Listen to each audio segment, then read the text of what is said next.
Oh, shit. Holy crap. Live on the internet. You guys were live. Whoa. We're doing it like that. It's serious business, right? I mean, I should put my cell phone away, huh? Calm it down. Oh, no, not at all. Hey, everybody. It is Thursday night. We're here in Oregon and Utah. We've got some guests from Utah. Thursday night, RC Drift Talk show, doing that thing. If you're here, welcome. Not too much to do, like, as far as introductions go. Like, where's everyone at 701? Hey, Mark. Yeah. So, like I was saying, not too many things are happening as far as now goes. We got this weekend is open. Next weekend is round 2 of Oregon SDC. So Memorial Day weekend. Judd thought it was going to be a pretty tough weekend to make. You agree, Logan? I think people will be there. I'll be there. That's a weekend I'd try not to do anything because everything is crazy on Memorial Day weekend. I mean, yeah, it's Portland. Like, I don't mind going to the track. I just if I was gonna go camping or something, I avoid that weekend. Oh, fair. It's a terrible weekend here too. Yeah. Thanks, Mark. Another $5. A little bit closer to that payout. Thank you, Mark, for being literally the only contributor. I think Mitch is the only one. RC Mitch is the only other contributor. Super chat fan. We're gonna have to start charging for kickflip requests. It's $1 if you want DJ to do a kickflip. Oh, that means we have to set a camera up for him. Like, actually.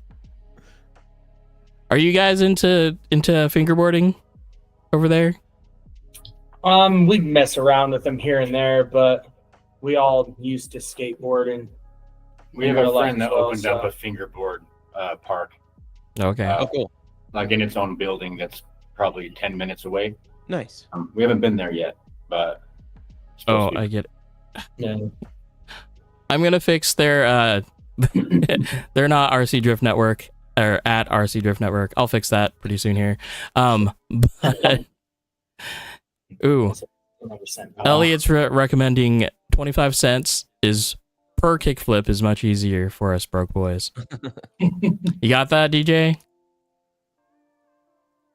Are you on kickflip duty? 25 cents for the kickflip. Yeah, 25 cents per kickflip. Although there is an interesting request here.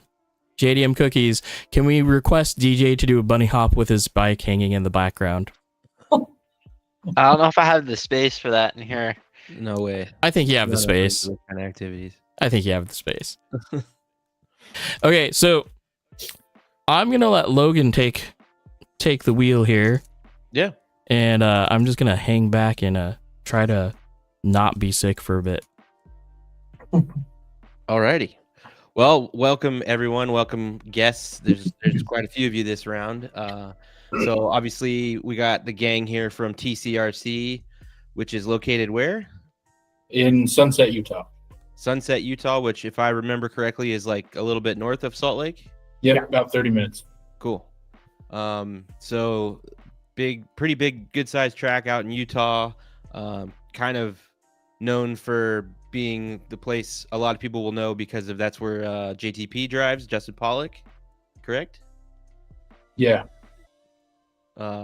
Yeah. So why don't you? I'll go from Cody to the whatever Cody's right, and then why don't you guys just first introduce yourselves, and who you are, what you do at the track, and all that stuff. Yeah, so I guess I'll start it off. So Cody Salas, I've been RC drifting for, I want to say 3.5, 4 years roughly. But I've been into RC stuff for the last 15, almost 20 years at least, back when nitro was the cool thing to do. But up here we have altitude issues, so it's a pain. So I switched to electric, and it's been fantastic ever since. But Nice. yeah, I'll turn it over to Taylor. I'm Taylor. I'm the track owner. I've been doing this since I opened 3 years. I didn't really do anything RC before this. I was into one-to-one cars, drift cars specifically, Nissans. And I had a parts store that was real car parts. bought an MST and screwed around in my store and met JTP and found out about Super G and started inviting people, and it just became the thing. I don't sell car parts anymore. I sell RC. So you're still at the same. You're still at the same location. Yeah.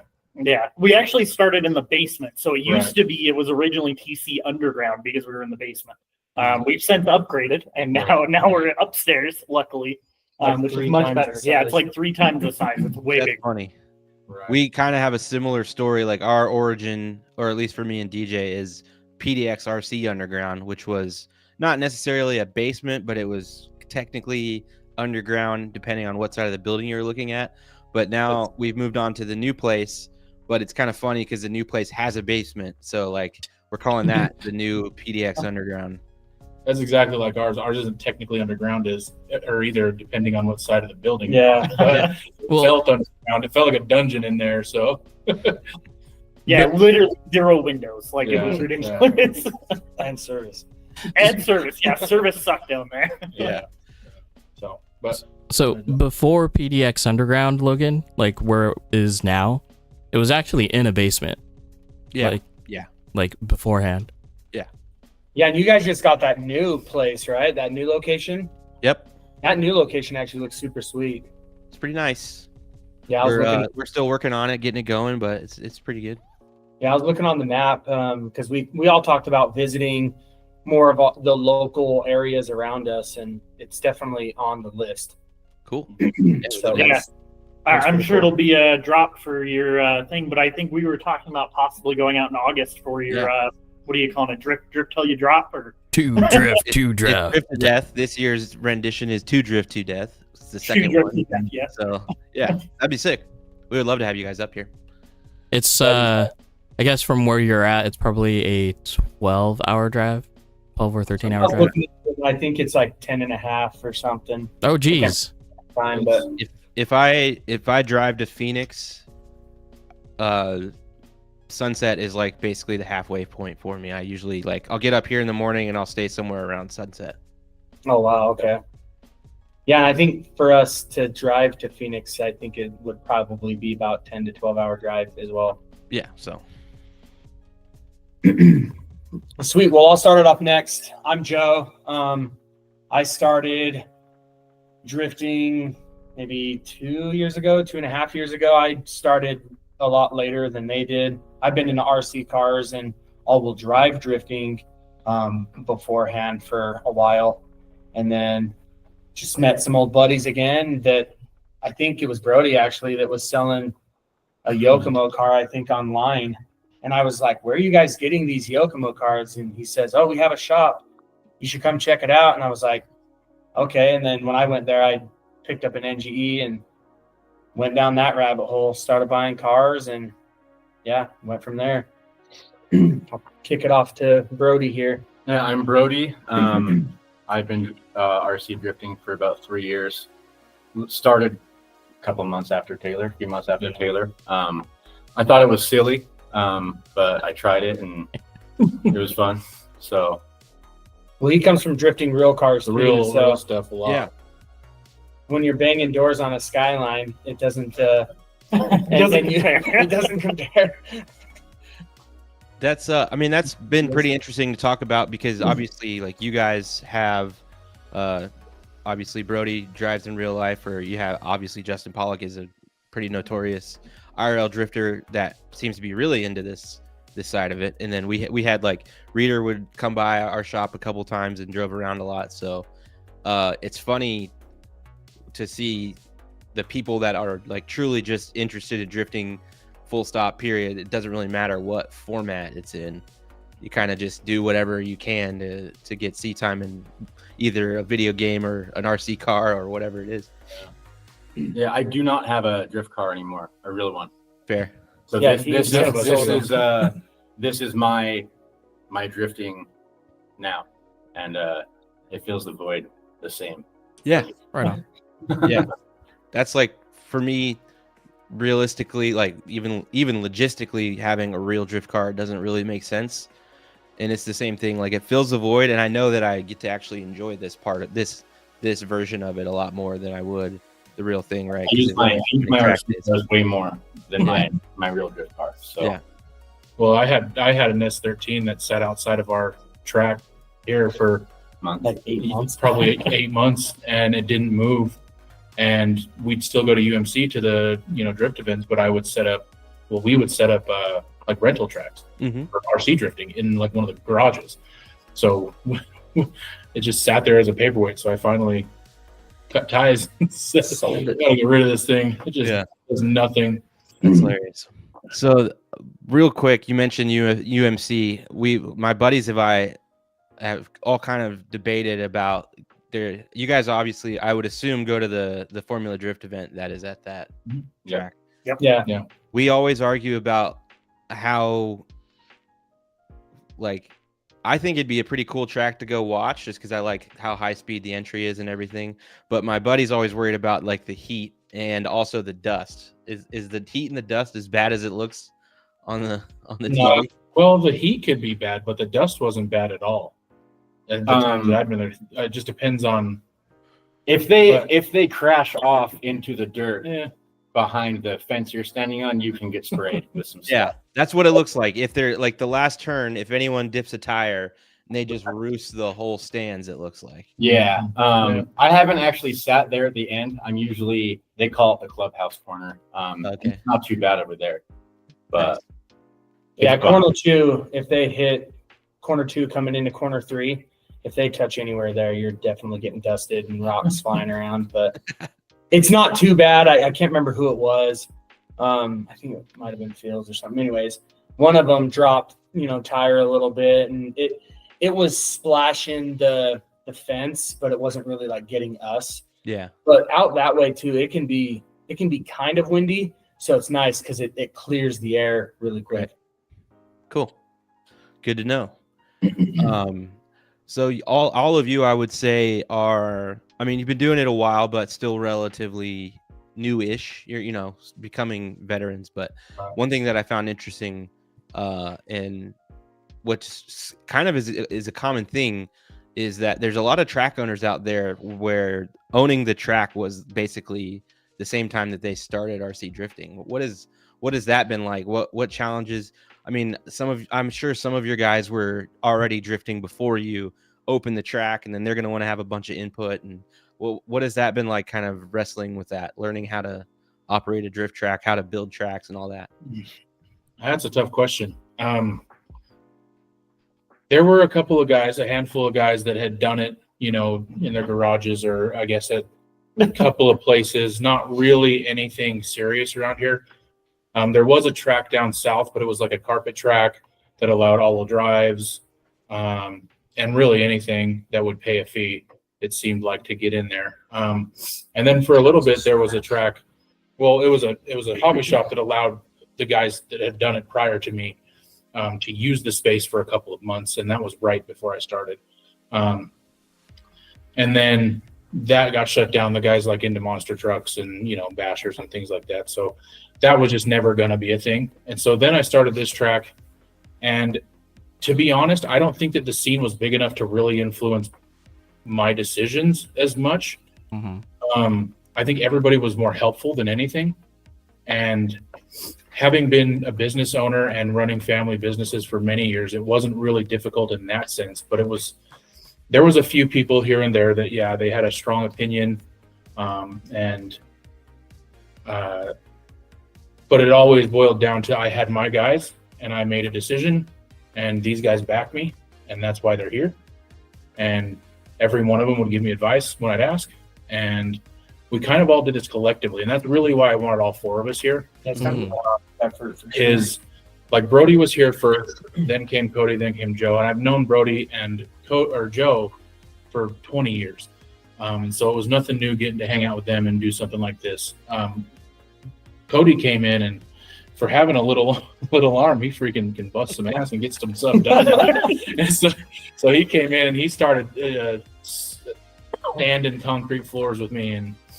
But throughout the last 3 years, I guess, like any track, there's been some drama, there's been some chaos at times, there's been some crybabies, and you're gonna have that. I think in anything, especially sport related. Yep. And so I don't think, that's pretty much it. It's been, I make it a lot more difficult on myself, I think, a lot of times. So, these guys help kind of bring me in. Sometimes they'll tell me, shut the hell up, dude. I think why are you thinking about that so much? You know what I mean? I think the biggest thing is trying to find the balance of just like having, conversations with Taylor, trying to find the balance for like new customers and veteran drifters as well. What would we rather have? Would we rather have several people that are just starting out and we can teach them into this, or do we try to make the selected couple, happy because they've been doing it longer? You know what I mean? Yeah. So I think trying to find that balance can be tough, especially with, just a lot of different people, a lot of different scenarios. But at the same time, I would definitely say group effort. At the end of the day, you just, Taylor's going to follow his heart basically, and that's really all he can do. No regrets, and so we just have to be here to just support as much as we can, really. I think that's a good statement. Like, it definitely, if there's any places that have, a sole proprietor, like, it's really not, it's not ideal. I mean, I'm sure people can pull it off, but it's really not ideal for that person to carry the weight of everything, like all the work is on them and all that. Like, it's important that there's a good group of people around them that is going to be there to help them and carry some of the weight a little bit. I think it would be extremely tough to do this as a single person show. I mean, unless you've got money and can just pay somebody, you've got to have the people around you. I mean, and that's what I've been really fortunate to have is these guys, because there's no way in hell I would have done this longer than 6. It would have been, I would have had my track downstairs. I'd have invited my homies here and there. It would have never became anything else, because there's just no way in hell. It's too much work. It doesn't seem like a lot of work. It's like set up a track. Oh, it's cool. It's done. No, there's cleanup. There's maintenance. Stuff's always breaking. Mm-hmm. You know what I mean? And when you bring in customers, there's always complaining or an issue or and trying to resolve in a way that may not even really be an issue, but somebody can make it that way, or even me, I could make it an issue that's not even an issue. Just overthinking. That's kind of what I do, and that's what, trying to make everybody happy. The biggest burden I've noticed just being around Judd this last couple of months is just that every time someone walks into that door and they're a paying customer, it's like you owe them all of your attention and time. If they need anything, you need to help them out. And like, there's no like, sorry man, I'm busy right now or anything like that. You know what I mean? Like, you got to drop whatever you're doing and go help them. There's no option. Really, there's no choice. Yeah. And there's nights, man, we don't have enough people to touch help. our cars. Yeah, we don't touch our cars. We just don't until we can. Yeah. Somebody's constantly asking, which is not a problem. Like, that's what we're here to do, Yeah. But there are some nights where it's just like nonstop. Yeah, the hobby is still building here, so there's still a lot of new people, A lot of new first timers, young kids just figuring things out. So there are lots of questions, and we're still new, so we help the best we can. So, So, are you guys what you guys are on J-Tile, right? No, just regular P-tile, Regular P-tile stuff that everybody kind of uses. Got you. And how big is the track? Approximately probably like 46 by 38 now. That's that's We big. just added more tiles both ways.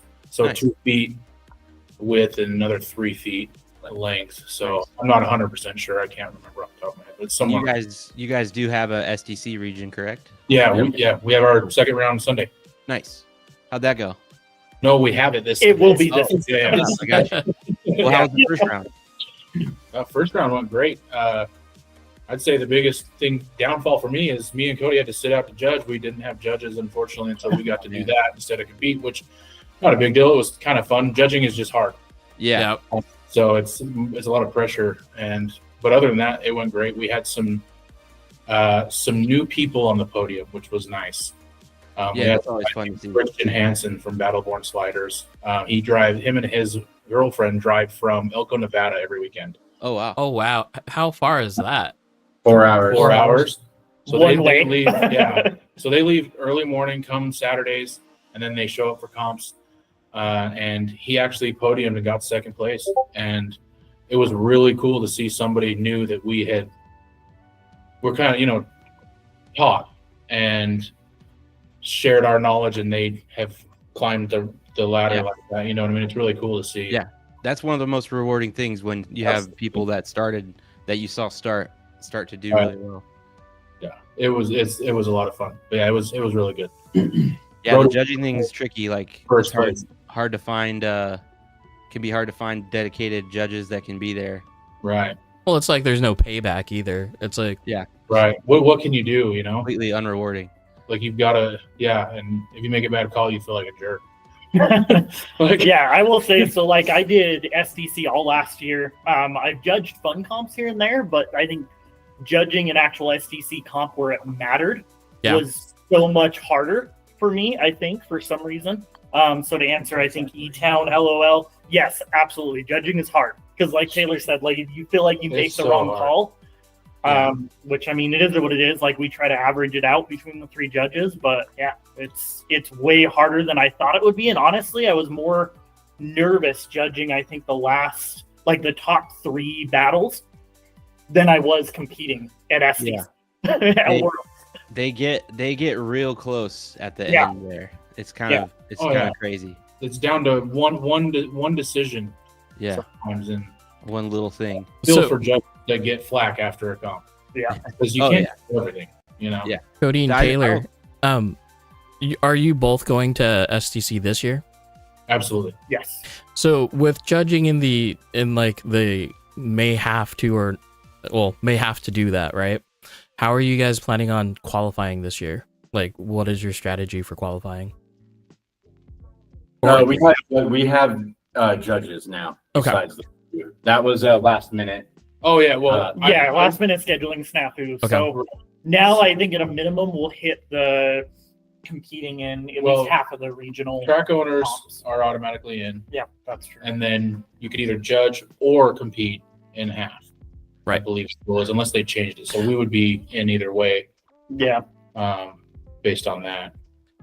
Yeah, so moving forward, though, we'll have dedicated judges. Hopefully. One of the things we really kind of pushed for is historically it's always been people that were really associated with TCRC. Mm-hmm. We're actually bringing in some people may know Brandon Whitnick. He's a pro drifter. Yeah, that's a familiar name. Yeah, so we're bringing him in as well as a couple other guys from like the Salt Lake City drifters and that community because we want to try and get it away from being like the track people, the people running the track doing the judging. Yeah. But, And it's not bias. And we want to no- remove that bias. There's just always those comments, and we just want to eliminate it. But then they understand drifting as well, so it's like it coincides, Yeah, I mean, obviously in a perfect world, everything would be unbiased, but like at the end of the day, there's a lot of people that want to compete, and it's in a smaller market, there's just not going to be 3 people that are willing to sit out all the time. You know what I mean? Exactly. So Yeah. it's lucky to find that, I would say. Right. Yeah, we even talked about if we didn't have judges lined up, then Brody and I would actually take a seat and just kind of just go Switch back up. Like a and forth. rotating So, panel. so they weren't judging all the time, and we were just reaping benefits. So Sure. Do you guys use any kind of replay system or cameras of any sort? Yeah. Yes. Yeah. So luckily we actually have four separate cameras set up, all aimed at the track. We have replay capabilities. We actually do stream live as well on YouTube when we do I think it. I remember that. Yeah. The interesting part is, so our cameras are hooked up to the same thing as YouTube. So whenever we're reviewing, technically you can see exactly what we're reviewing on YouTube. Oh, cool. Yeah, that's But- what we ended up unfortunately doing this past competition. Adam really doesn't want his video feed to be used for it. No, I just I don't want to put it to the point where my feed is being used for like judging specifically, right? Yeah. Because there are places where you can't tell where the clipping point is, or it's hidden, right? Yeah. So to use that is not necessarily a good point of view. Right. It's set up for viewing like an entertaining shot, not necessarily judging Yeah, where for sure. everything's visible. But I don't know if Judd's talked to you yet, Adam, but I do think he has some cameras on the way for like a separate dedicated judging thing. I have feelings. I have a lot of feelings on that. Well, so what we set up ours with is we actually got a Cobra security system. So it's a security system that we're using. Sure. And it's 4 cameras that are all aimed at the track in different points. So we can always see all the zones. We sometimes have to toggle back and forth with the cameras, but yeah, it was just a security system, but it works. I feel like it has a good like bird's eye view of the track, though. Yeah, because they're all mounted on the ceiling, So kind of double duty. question though, do the cameras record at 60 FPS or are they locked in at 30? So they do record up to 60, but I think it downscales it to 720, I believe, when you go 60 frames. Mm-hmm. I mean, I would rather have the 60 FPS at 720 instead of 1080 at 30. Yeah, I will say ours is pretty clear. Yeah, Cody and Taylor did a good job finding that system, or I guess Cody did a good job. Yeah. Setting it up. I'm unfortunately the tech guy here. He's the So. Futaba daddy. Yeah, and I'm the Futaba daddy, is what he likes to call me. Because I'm the only one that knows how to set up Futaba start to finish. Exactly where it's I've gonna done be. the AccuVents, like flashing the firmware on receivers, gyros, everything. So Yeah, that's Adam for us too. So. Like sports guy. So I kind of want to talk to each of you individually a little bit, but I'll start with Cody. Cody, you how long after, I don't know, like what's kind of the moment you got into RC drifting? Were you into like IRL drifting before that, or was it just an RC connection? Honestly, it was really just an RC thing. So I actually started, like I said, I've been doing RC stuff for probably 15, 20 years. I had an all-wheel drive drift car originally and ran that for a couple of years. An HPI Sprint 2, in case anybody's curious. Really crappy car. I actually still have it. We're using it as a really crappy rental for, little kids that, obviously do anything. But so it actually works pretty well for that purpose, right? Yeah. But yeah, as far as the RC drifting, so I originally started buying, so I bought an MST 2.0. And I ran that. I was just kind of running it in my garage. A buddy of mine has a tint shop where they do tint and they do vinyl wraps.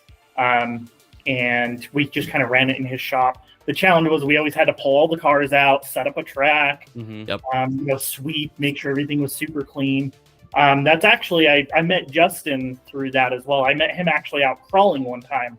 And then he knew the guy that vinyl wraps his Falcon Mustang is the shop that I was going to. Nice. So luckily, small group of connections, and yeah, we're able to eventually get into RC drifting. Like we just kind of did it there, and had fun. Obviously, I was no competition for him or Jackson originally. Obviously that changed. Once we got Taylor and up track and everything set up. But it's been a huge progress. And I'll be honest, I think JTP I think did a really good job of kind of catapulting us, because I think if you compare our track setup and our layout and our knowledge to like any other typical drift shop that's been around for 2 or 3 years, right?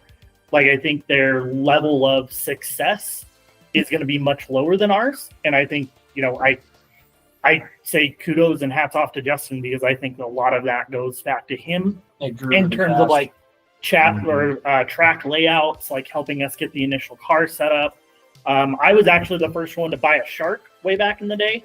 And I had no clue how to set it up or tune it. And then he actually got a prototype one from Super G. But then, he spent a lot of time kind of setting that up, and that helped, I think, show me what a good car needed to feel like. Mm-hmm. And that's, now I'm about 8-9 chassis deep. I think 10 if you include the GRK5R that I just built. So yeah, I have way too many chassis, and it's been it's been a lot of progression in a really short amount of time. I will say I think I'm the only one with a fully built Traxxas 4Tech drift. Oh, geez. Not even that. He just got a phaser and fully built that. Yeah. So Yeah, you I'm you're, known the, to, you're, like, the, you're the guy that just gets everything immediately. Yes. Oh yeah. Yes. Yeah. Unfortunately. Has to try it out, and then he figures it out, and it's like, oh, that's actually kind of cool. Yeah. All right, let me buy this other one. Yeah, We'll have it exactly. next. Like the phaser, honestly, like that just came out, but it's been like pretty amazing. Like the stock setup, it sucked. Like I'm not gonna lie, the stock electronics, but in any RTR they suck. But swapped it over full Accuvance, full Futaba, and that thing, like it's keeping up with his GRK. So It's a pretty good car. you know, and Joe just built an SD3 and it keeps up with him just fine. So right out of the box, literally plastic everything still. I did the Kyosho gear diff. That's the only official upgrade that I've done Nice. to the car outside It of the still looks electronics. horrendous. It looks crazy, but it has all the things that you need on it. Like the chassis It's itself a it big does move. what you need it to do. It just looks ridiculous. Yeah, like Brody said, it's literally a mini Z, just bigger. Yeah. So how long were you kind of driving at TCRC when it was in the basement? Yes, yeah. Okay. So I think I All of actually us. started really at the beginning. All of us. So Yeah, all- yeah, the it three of wasn't us. even fully set up, and us three were there. Yeah, So we had to grind the concrete down, polish it, Nice. all that stuff, and it was us three that really did that. Nice. There was other people that helped, obviously, but Yeah. but the main Sucked. were it was absolutely misery. But yeah, I don't envy that. That used to be my profession. the grinding. crazy thing is, like Justin, I'd never been anywhere or been to a track, and Justin told me about how polished concrete and how slick it is. So we like tried really hard to make it slick, and I mean like waxing the crap out of it, and it is beyond slick. We figured out how to drive on it, but it is slick.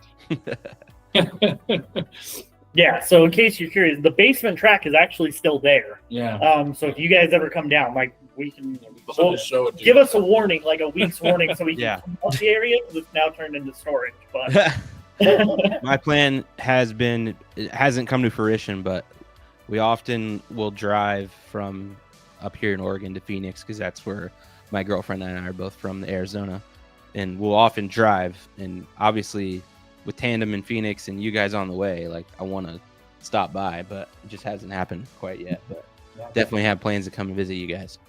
yeah, That'd be awesome. absolutely. So I know I saw Cody at Worlds. I remember something about Cody, me and Cody at Worlds. I don't remember what that was. Yeah. So you probably okay. So I won't. I'll be a little humble. You and I had a great battle. It was really, really close, but unfortunately, I think you ended up tapping the wall in that last zone that knocked like probably half of SDC out. That last zone. Yeah, But yeah, it was really good competition. that one got me for sure. And then I gave you a high 4 right afterwards. Yeah. Super G didn't catch it, luckily. I had to tell everyone about it when I posted my video of that. That was hilarious. That really that softened the blow quite a bit. 'Cause Yeah, I was it throws a cracking lot up. of people off. That's for sure. For anybody that doesn't know, so I have 4 fingers. So I was born without thumbs. So this is actually not my thumb; it's my index finger. We don't know what it is. Yeah, they make Allegedly all the index time. finger. It's a mystery. Yeah. So And then I know Joe was there. Yeah, I was there. I was the only one not there. Okay, got you. Yeah.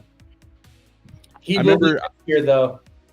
He Yeah. will be this year. yeah, we're gonna drag him down there. He's not gonna like it, but Yeah, you all got to go. I mean, even, like we've said this a million times on the show, but even if you're not like competing, it's still worth it just as a vacation. Like it's so Such much a fun. different experience. Yep. Yeah.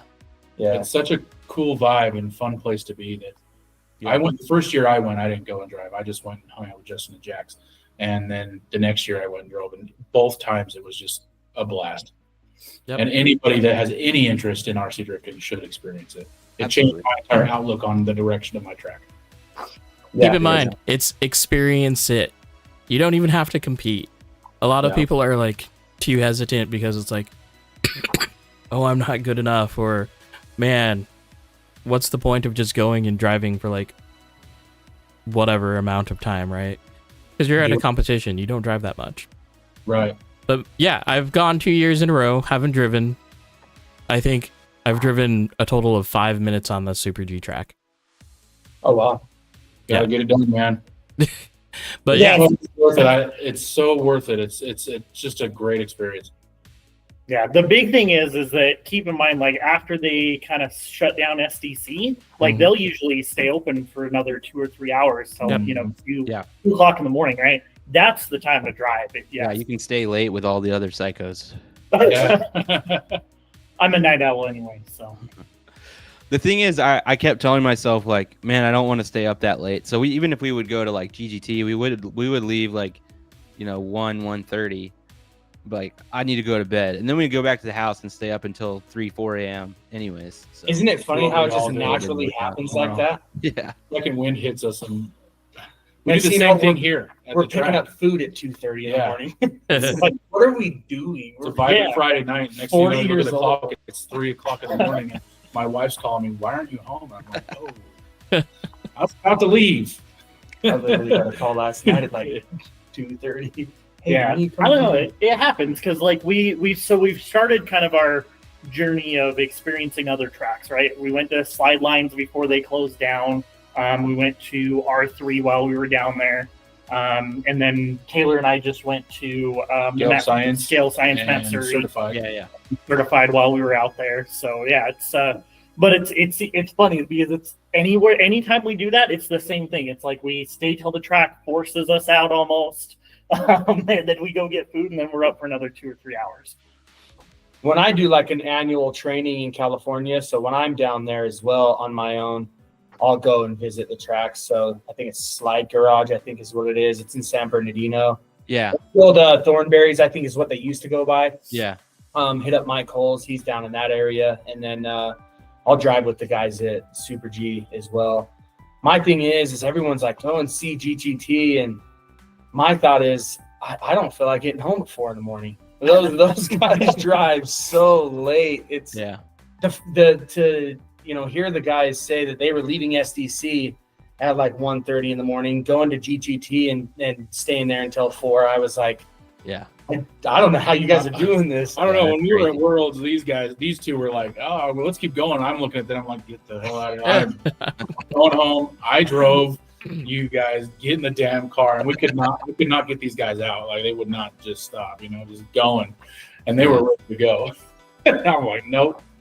And by that time, it was like 2-3 in the morning, so it was already pretty freaking late. Yeah.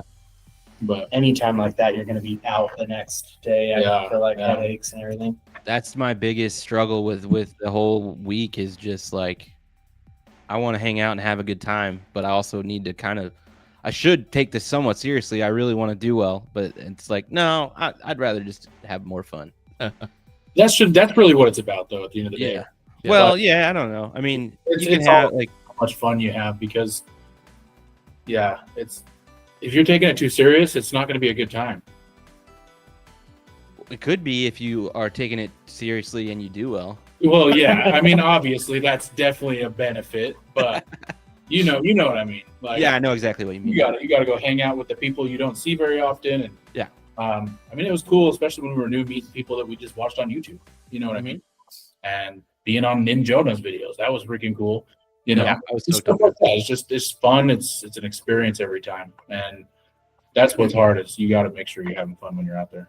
I think the cool thing too is like, for me especially, is like building the relationships with people. Yep. Because now when we go out to California or Denver again, or hopefully even meeting the guys in Texas, Cody's been down there as well. Even to Arizona, we know these guys now. We talk with these guys, so it's going back to Vegas, and it makes it easier. So we're not just like that, those people in the corner. Yep. Oh yeah. Yep. Well, I think that's really cool too. Just meeting everybody, everyone that we've kind of come in contact with have shared their their setups, and we're talking about guys that are driving super well, and it's super cool to meet these guys, and it's all just one love, which I think that's what really everyone joined for. And so I think with like kind of to back on what Taylor was saying, yeah, we want to do good in like the comps and stuff like that, but also like if you're just having fun, that's really why we got into it in the first place. And so it's cool that you can still keep that along, and then yeah, your driving's going to improve as long as you take it serious enough. And I feel like us four, we do take it, pretty serious to drive. We definitely get competitive.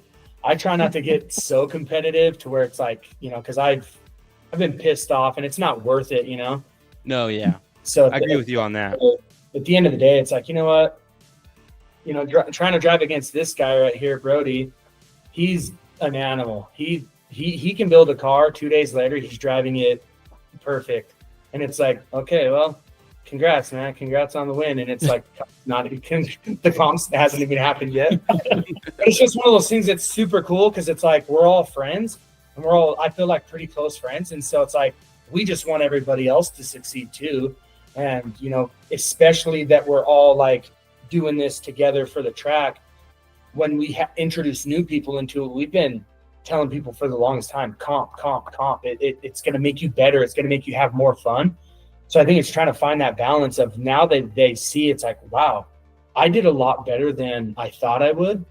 And now, you can definitely see their driving has improved quite a bit. I mean, Donut Boy RC, their team was really good. There's I can't remember the name. Battleborn Sliders. They are doing really well as well. I think the biggest thing for that is like if you're just getting started and you've not done a comp yet, you're not really, I think the whole time you're driving, like you're aware of there being zones on the track, but you're not really trying too hard. You're not being too strict on yourself to really push those zones and be deep in the wall and be exactly where it wants you to be. And so you get better at driving. Like you stop crashing and you stop slamming into the wall, but it doesn't really, you hit a plateau of your skill level. It's only when you get into a comp and realize how good people are at hitting the line exactly where it's supposed to be. Oh yeah, for sure. You have to do that. And it's just like, oh wow, this is a whole new. And then when you start, in your practice party laps on a random Friday night, and you start like thinking about, I need to specifically be in that zone and hit this clip and whatever it is, that you're strict with yourself every single lap. Yeah. That's where you really start to see that improvement. It's a lot of pressure. Yeah, I have to remind myself though that a lot when we have newer drivers that haven't been really into drifting like I have, because from the beginning I knew what drifting was, and not everybody does. And so I have to like they'll ask me, beginning of a comp, sometimes I'll find myself going, okay, slow down, Taylor. A lot of these people need to know what a zone really is. Like, I feel, to me, it's self-explanatory. Yeah. And like I said, I have to tell myself, okay, no, not everybody drives that way. Personally, I drive my track on Friday nights, Thursday, Friday, Saturday. I'm running line. That's like all I care to do, even if we have trains. You know what I mean? And people just don't know that. Yeah.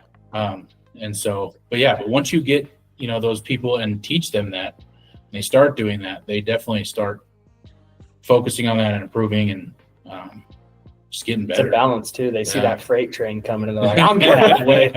This is crazy. 7 cars coming at you.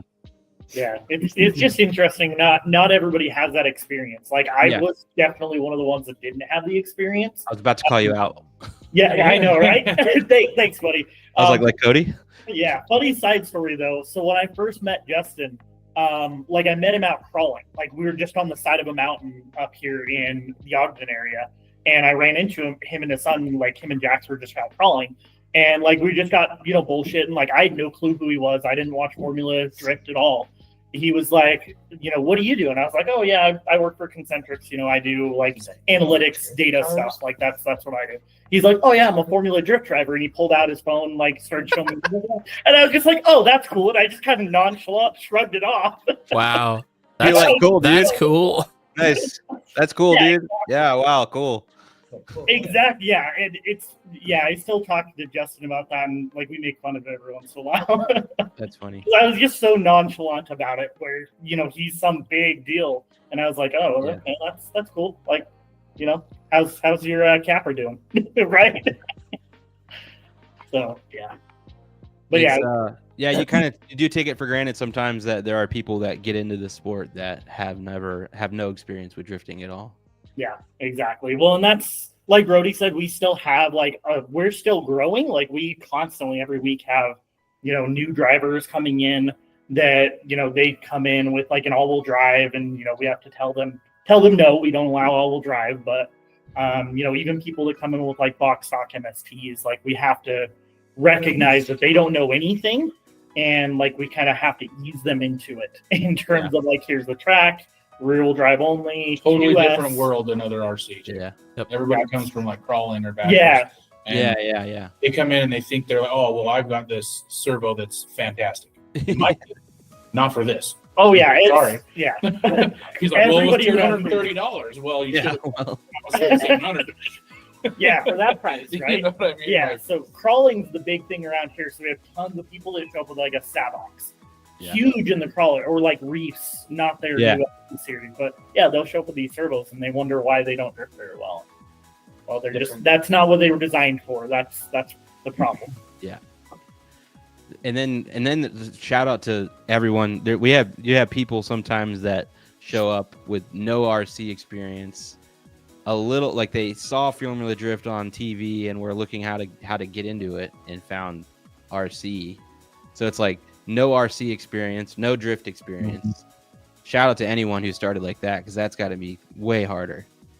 well, it's especially- scary. You got to drop a group of money to start. Well, especially coming to a track and you see, I don't want to talk us up, but like people will drive and then we go out and drive and they're looking at this car like, what is happening right Yep. Yeah. and like I'm barely turning right, and so it's just one of those things. It's like, shout out to them, because it takes some guts to go out on the track, and we try to tell them, like, don't worry about the other people, like just drive your drive and we'll, you know what I mean? Yeah. drive around. We'll you if drive you need around to. you. Yeah.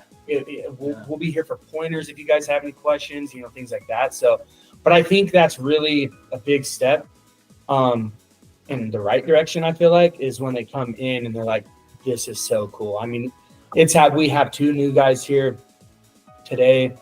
This kid started coming, lately, and he's, just, you can tell he's super into it. So He's like 8 years old. 7 or 8 years Yeah. old. it's, So so he's here every week. with yeah, his mom. it's super cool, seeing them come in, and it's just, they ask us pointers, they ask us questions. We're always here to help out with their cars, or, and as much as we don't like to, there is a certain point where it's like, look, unfortunately you have to upgrade to, electronics and stuff, Yeah, for sure.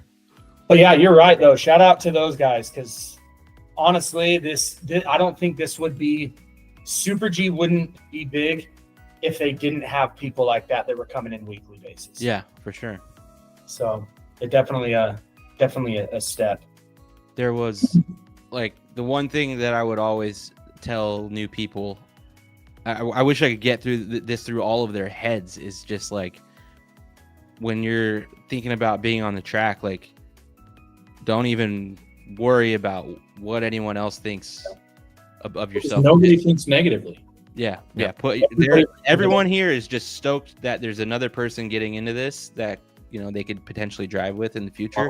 Similar situation. Yeah, one of us. Just put your car down on the track and do your best. Figure it out. Try not to go the wrong way on the track or anything like that. But don't worry about like people catching up to you and stuff. They're all good enough that they'll figure it out right when they get to you. So so many people are like afraid to drive when there's other people on the track. You're just man, no, it's not like that. I think it's because they don't know what to do when the trains come in, right? Yeah. Like, You just the train, man. Jump in front. What is that? but Spin yeah, out and then just slam the throttle for 5 seconds. while Yeah. you're trying to get it to go straight again. I think the biggest thing is people Don't think do that. that be ridiculed Yeah. for getting away, and it's like, no, dude, Well, we're all yeah. just having fun. Somebody's ridiculing them. They're the ones that should be embarrassed, because Yeah, exactly. not the person that's trying. Yeah. That's how I feel. Oh yeah, for Like, sure. calm down. This is RC drifting. That you're not in a comp right now. Like, No, chill there's a out. trophy. Yeah. Like, if you're getting mad at somebody because they can't hang in front of you've got the problem. And everyone has their own progression levels too. Yeah. So Yeah, it's different. I guess I would say if you do, like, people always, I don't know what it is. I guess it's the pressure of driving, the same pressure we feel when we compete. But when you do spin out in front of the train, just sit there. Yeah. You don't have to move. Yeah. Yeah, they quickly like try to get out of the way. And Yeah, then it's like, in no, the no, way. no. It's a bigger problem. That Yeah. causes, just stay where you're at. They'll figure it out. They'll go around you. Yep. Half of the time that happens, we're just right around carrying the Seat seat stops speed and anyway, so everything. you got to steer around the guy, you know? So, I want to talk to you a little bit more about track stuff. When you guys are doing SDC, are you? From what I've seen of the builds that you guys do, it's usually like, it's kind of, you'll have a certain line that's meant to be driven at that time, but you always leave like other lanes available where you can kind of alter the track pretty easily. Is that something that kind of Justin has taught you guys, or? To an extent, Yeah. a lot of times we'll just have we'll open the rest of that track up on track nights. I So see. we'll just have the comp layout on that track, and then sometimes it stays that way for a while. Like our most recent track, the comp layout stayed our, track night track, but sometimes it doesn't flow for trains and stuff like that as well. So I just always like, I remember seeing one specifically where there was like the whole track had like different options that could be used at different times. Yeah, so that was probably our most like recent whole track change. Recently we have changed it. It was Justin's idea to come up with like a modular setup, so Okay. it was easier to try to run this line into this line, which it sounds like it would work really well, but then trying to apply that, we felt like it didn't really work. The biggest problem was there's a balance between comp and then customers that just want to come in. You know what I mean? Yeah. Obviously, yeah. Not everyone wants to. Not everybody wants to comp. The problem with that sort of thing, I feel like, is you waste a lot of track. Yeah. It's great if we were doing comps every other week. That would be awesome because we'd have a different layout. I think that last one we actually just changed the layout last night. But for this coming Sunday, it gets difficult because there's only so many ways you can run it when you're doing a regular family fun night, I'll call it, where anybody can walk in and drive. And the balance there, it's lopsided. We have to cater to those people more to survive. Yeah. Comp has to be down here. Yeah. And that's the biggest issue, I think, with a layout like that. A lot of cross lanes could be done, which is awesome for comps. Yeah. It doesn't matter. You only got 2 cars running. Second, you have, you can't cross lane, and you can't have even like a ton of like crossover zones where people are going to be, slamming into corners. Yeah, that's dangerous. So yeah. And so one thing that I've been thinking about a lot lately is that exact thing, like where like you have to draw the line somewhere of like what kind of features you have in a track. And like we kind of go, like I would say what we have now at our track is it's a little tight in some places, which for me is fine, but we've had a lot of people having trouble with it. That's just a result of like the situation that we have, like the poles and everything. It's going to be tight, but like more so just the layout itself, like nothing too crazy, very flowy, no huge momentum changes, like speed's kind of staying constant the whole time. Makes it a lot easier for new people. But then to me, that kind of setup gets boring pretty fast, right? So then you're like, what do I do here? And what was funny is I think this just speaks to the level of the community in Phoenix. And I've already talked about this on the show, but they had the last track that they put in has like a full length straightaway into like a 110 degree kind of really sharp corner.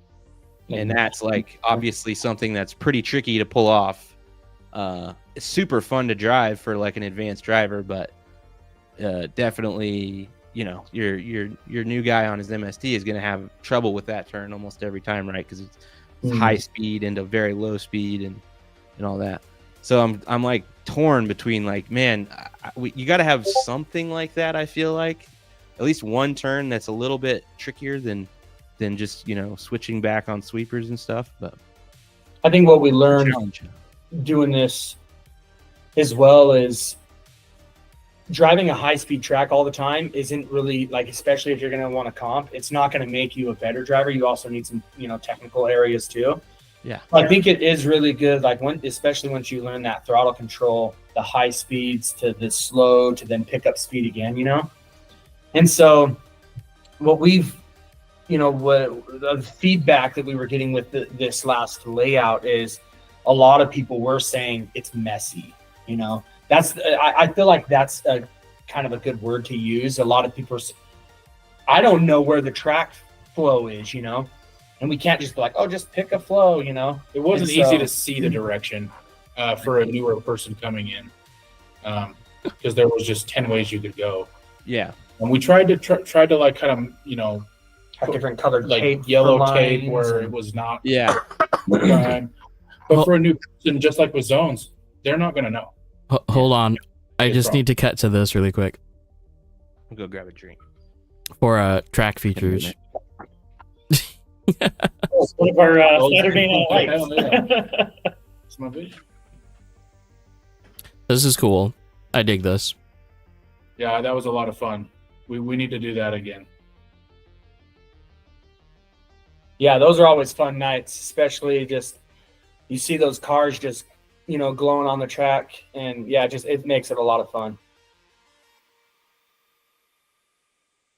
Yeah, you guys were talking about track features. I'm just looking at this video, like, oh, it's all there. Yeah, It's all there. That setup was actually Yeah, that fun. was a good one. The 50-50 wall. So how many feet of LED lighting do you have around the perimeter? None now because bumpers and everything else rips it off. Like the night of, you've got LEDs getting. If one LED gets damaged, it damages the whole Like a row. whole strip. Yeah, But they're repairable. we've got to find. We've definitely thought about trying to find a different way. It was also difficult because when people were driving, it was hard on their eyes. Yeah. We've done exactly that again, but we'd like to find something where maybe the LEDs are raised and pointing down rather than out and at you. We're probably going to go more with like a lamp style, Sure. actual like street lamps and stuff. So Well, there you go. I love the Different colors. anywhere you have like a chicane where there's curb on the inside and you get to jump over it. That's super fun. Definitely. I agree. I missed that layout for sure. That was a fun. yeah, that was Yeah, that looks sick. a fun layout. So, are there any like pretty common chassis trends going on at your track right now, or is everybody kind of scattered? Oh God! How many of you guys bought Golems? Sure. How many of you bought Golems? No, So- none. I had one, not for. I traded a. Andy. Yeah, I traded an MD1 for a Golem, and then I traded a Golem for a Fantasy 2. Those are okay trades. I'd take those. Yeah, they were good. I don't drive any of those cars now because I didn't hate them, but it's not something I wanted to pursue, I guess. So Brody, what's your kind of? I mean, we'll look at the cars here in a minute, but what's your kind of realm? Do you focus on one thing, or do you have a bunch of stuff? So I have like 9 chassis. The cars I drive are all like YD2 based usually. Okay. And then I've had TTO2. That car ripped actually. Yeah, my TTO2 was fun with an MRC conversion. I sent you a picture if you want to Yeah, share it. I've had a bunch. But yeah, my main car now is an SC3, but I actually won in a raffle at Slidelines. That's sick. So I won a black one, and I liked it enough, so I bought a blue one, and that's what I'm driving now is a blue SC3. And then I have an LTS that is my car I drive most. That's God's car. That thing is crazy, Give it a crazy good. Good Super quick. Lord. He So owns one good. now too, so this is why we're hearing No, that. Brody's Just kidding. LTS is Oh, a there's always freak. ST3. oh yeah, the the SC3 is LTS. good too, but no, his LTS is a freak. That is wild. It's God's car. No, it's kind of funny that you asked that because I feel like, I mean, we understand, you know, because we're all seasoned, if you will, you know, and so it's kind of funny because like whatever we do, like people really follow, you know. They drive them and they drive great. They drive our cars. They drive our cars and they drive great, and they're like, oh, I want that, you know. Like I have an MD 1.0, and there was a ton of people after that just getting MDs, you know. Oh man, this, you know, Joe's car is sick, but then it can't be like replicated. It's kind of a weird thing. Like I've tried to do it with Cody's, and it just doesn't feel the same. So we don't know why. It's just one of those things. Yeah, I feel like with all of our sharks, they felt great. They did feel, quite the same. I've actually sold my shark. I'm the only one without a shark now, right? You guys still have yours. So you guys got the shark wave pretty good. Oh yeah, people jumped on that shark train, and it's a fun train to be on because the sharks are just super. It's one of my cool favorite car, cars. Super great car. But yeah, I looked at it and thought, man, I can sell a non-roller shark for AccuVance electronics and an SD3. I'm gonna go that route and just build another car because I wasn't comping mine anyway. But they are fun cars, super fun. Yeah, the RDX train came through here, and everyone was buying up RDXs, and I got to listen to all these people saying, "Oh, it's the best out of box." And it's like, no, you guys are throwing shocks and CLSDs in this thing. Like, super quick. That's not out of the box, you know. They're still really good cars. They're still a really good car. But then the RD2 came. Then the RD2 came out, and it's like, okay, Yeah. stock. That thing is. I wish I had more money to try some of these out because there are definitely some products that have come out that I wish I could drive. RD2 being one of them. But what's that one that you just got? The Louise one. Oh, the Louise. there's a. I don't know if you've heard of the brand Louise. Yeah, we were talking about it last week, actually. Yep. Yeah, so I got one like 2 weeks ago. They finally came off pre-order, and I threw that thing together and threw some electronics on it, and that thing, I'm extremely shocked. Yeah. Just because they've never been in the drift scene. That's all new to them, and all aluminum. I mean, I think the front and rear knuckles and then the lower rear arms are the only things that are plastic. The rest is aluminum and carbon fiber, and that I'm extremely shocked. And for the price tag of, I think they retail like $320, it compares to an SD3 in my opinion. Oh, geez. And it looks really good. I mean, I wouldn't say it's quite the quality of a Osmo, but as far as aluminum and aluminum, but it looks really good. It's shocking because the price difference. What's a SD3? $520. Yeah, and then down to $320. I was like, wow. Yeah, that's crazy. I'm surprised that they didn't blast that chassis in these scenes more. It's always weird when there's like a chassis like that you're just like, what the hell? What is this? Do we know where they come from? Belgium. Yeah, that is a new one. They called me and said it was available, and they finally got them, and I was like, no, man, the pictures it looks okay. But then it got here, I threw it together. Really easy, simple, and yeah, I was pleasantly surprised with that chassis, and I'm kind of excited to mess with that one some more. A lot less work than the Cody's Traxxas too. Yeah. So. No, it just drove. Yeah, it's kind of crazy. But yeah, those things look crazy. But yeah, now we got the SD3 train going. I think we've got. Well, as soon as the blue one came out, I was like, man, I gotta get a blue one. People always wait, like they always know to do the blue one last. Yeah. They go crazy. It's just such a nice looking car, but yeah. So now, I mean, people are selling their sharks, people are selling their MDs, people selling their old cars for cars they've driven for like 2 days. It's like, all right, whatever. I guess I'm with it. It's still a really similar car to people's old YDs and stuff that they're getting rid of. Yep.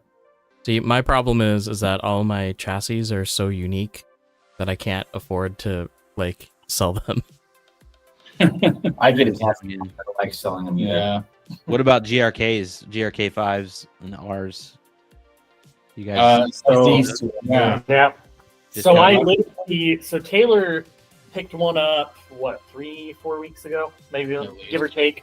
So he picked one up that was already pre-built. I think it was a conversion kit. And then I actually just got mine from Super G 2 days ago, and I built it last night. So there's no electronics on it yet. I still have to build the shocks, but the rest of it's put together. So Nice. I'm interested to try that out. Yeah, Well- I mean, Will this be your first transmission where it's transverse? Technically, it'll be the second because the Traxxas is transverse. Oh, yeah, that's right. Yeah. The Luis is too. Oh, is it? Okay. Yeah, that one looks more like a clamshell. Yeah, the one thing I try to do with the Traxxas is I have these, I'll call it the stock slash, Traxxas parts, because I did upgrade to the pretty blue aluminum parts. Mhm. But I still have all of the original front bulkhead and the rear bulkhead. So I have swapped out the deck. I've swapped out the knuckles. I think I'm running Rev D ASL knuckles, and did minor spacing to the front end. But that was really the bulk of it. The rest was hot racing rear arms, and I did a different deck that I had to take one from an all-wheel drive and cut it because it stuck out too much because it was meant for an all-wheel drive chassis. Mhm. Then I actually have the center drive shaft running through it because I wanted the metal gears because I kept stripping the plastic. So definitely a little bit of work into that thing, but it does rip. And just to answer, I think Checkered was asking how many LP86s we have now. I sold mine. I think we only have like 2 or 3. Yeah, I think we had the LP86 train come through. I think we had like 8 or 9 at one point, and Wow. now we're down. Yeah. Now we're down to like 2 or 3. I love So, mine. That's an opinion or a preference thing. I wasn't a fan. I didn't enjoy it like I enjoyed driving like my Sharks or yeah. SD chassis. Or I'll be interested to watch that LP86 challenge this weekend, though. Yeah, I think Right. that'll be cool. yeah, I think think that'd be cool. I think it'll be I cool to think see them that'll all be together. really cool to I think see. that was part of my problem too, is they were almost never like 5 or 6 at the same time. Everybody. Because when I come on drove with different nights Brody, and stuff. and I had LP. It was fun for sure, but on a regular track night, you throw the LP out there. It's not the same car as all the other cars on the track. You know what I mean? Yeah. They just don't do what the others do. So, I had a just real quick tuning tip. It's always been I've been warned not to do this, but I managed to leave my car in my car for like a week while it was a little warm here.